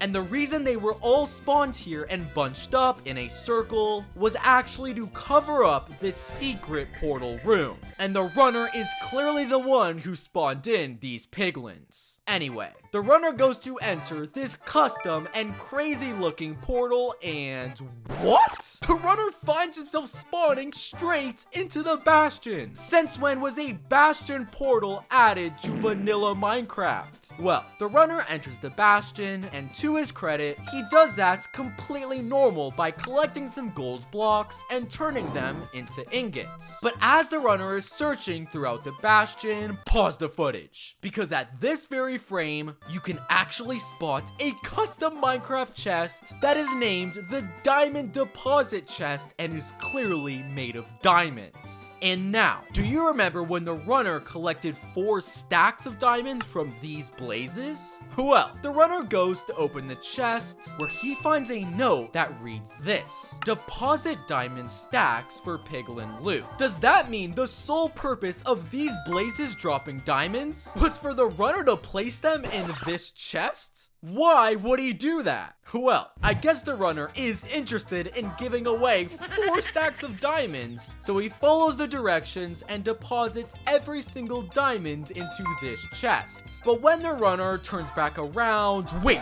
what in the world? The entire bastion has turned to pure diamond. But not only that, because every single piglin has somehow acquired diamond armor too. Which means depositing diamonds into this chest has literally turned the entire bastion overpowered. Well, of course, once everything has turned into pure diamonds, the runner starts to trade with these piglins, and they waste no time not only giving the runner all of the pearls and obsidian he needs, but also gives him an entire set of enchanted diamond gear. This is insane. Well, the runner quickly builds a nether portal and heads back to the overworld. And thankfully, there doesn't seem to be any diamonds in sight as the runner heads to shore to craft some eyes of ender and then starts to look for the stronghold. But I spoke too soon, because watch. The runner throws this eye of ender into the air, which you may think is completely normal, as he's likely using triangulation to locate the position of the strongholds. However,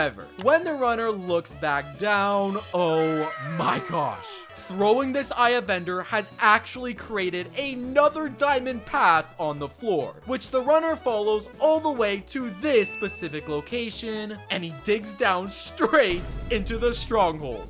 So much for this part of the speedrun being normal. Well, the runner drops down into the stronghold, where if I have to give some credit, he does get the achievement for entering into it. And thankfully, as the runner makes his way around the stronghold, there doesn't seem to be a single diamond in sight. But things get weird once again when the runner finds the end portal room. And no, the portal itself is actually completely normal and contains 2 eyes of ender, which is very standard. But what's weird is that the runner goes to this lava pool and throws every single eye of ender in the lava. Wait, what? Did the runner forget that he hasn't lit the portal yet? How could he continue without a single eye of ender? Well, while it may have seemed like it, this actually wasn't a mistake, but instead was completely planned by the speedrunner, because he heads over to the other lava pool, and after getting rid of all of the lava, oh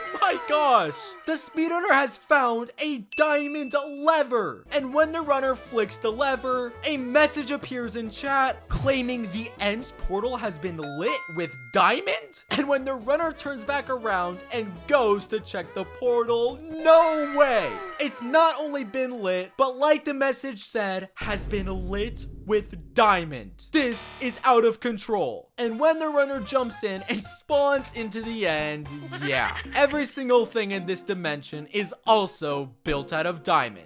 But wait, look at the end gateway portal a bit more closely, because there's actually another diamond chest that has spawned on top of it. And when the runner goes to loot this chest, wait, what? He doesn't find a single overpowered item inside, but instead a singular note. And all it reads is this: type out the word diamond. Okay, what? I know diamonds were a huge theme throughout the speedrun, but how could typing out the word possibly help? Is this one giant troll in the speedrunner to waste his time? Well, the runner must trust whoever wrote the note, because he closes the chest and opens his chat, and he starts to type in the very word diamond. But when he presses enter, what? The Ender Dragon's health bar disappears in an instant, and the dragon must be dead because he is completely gone. Click a video on screen now to watch even funnier fake Minecraft speedruns.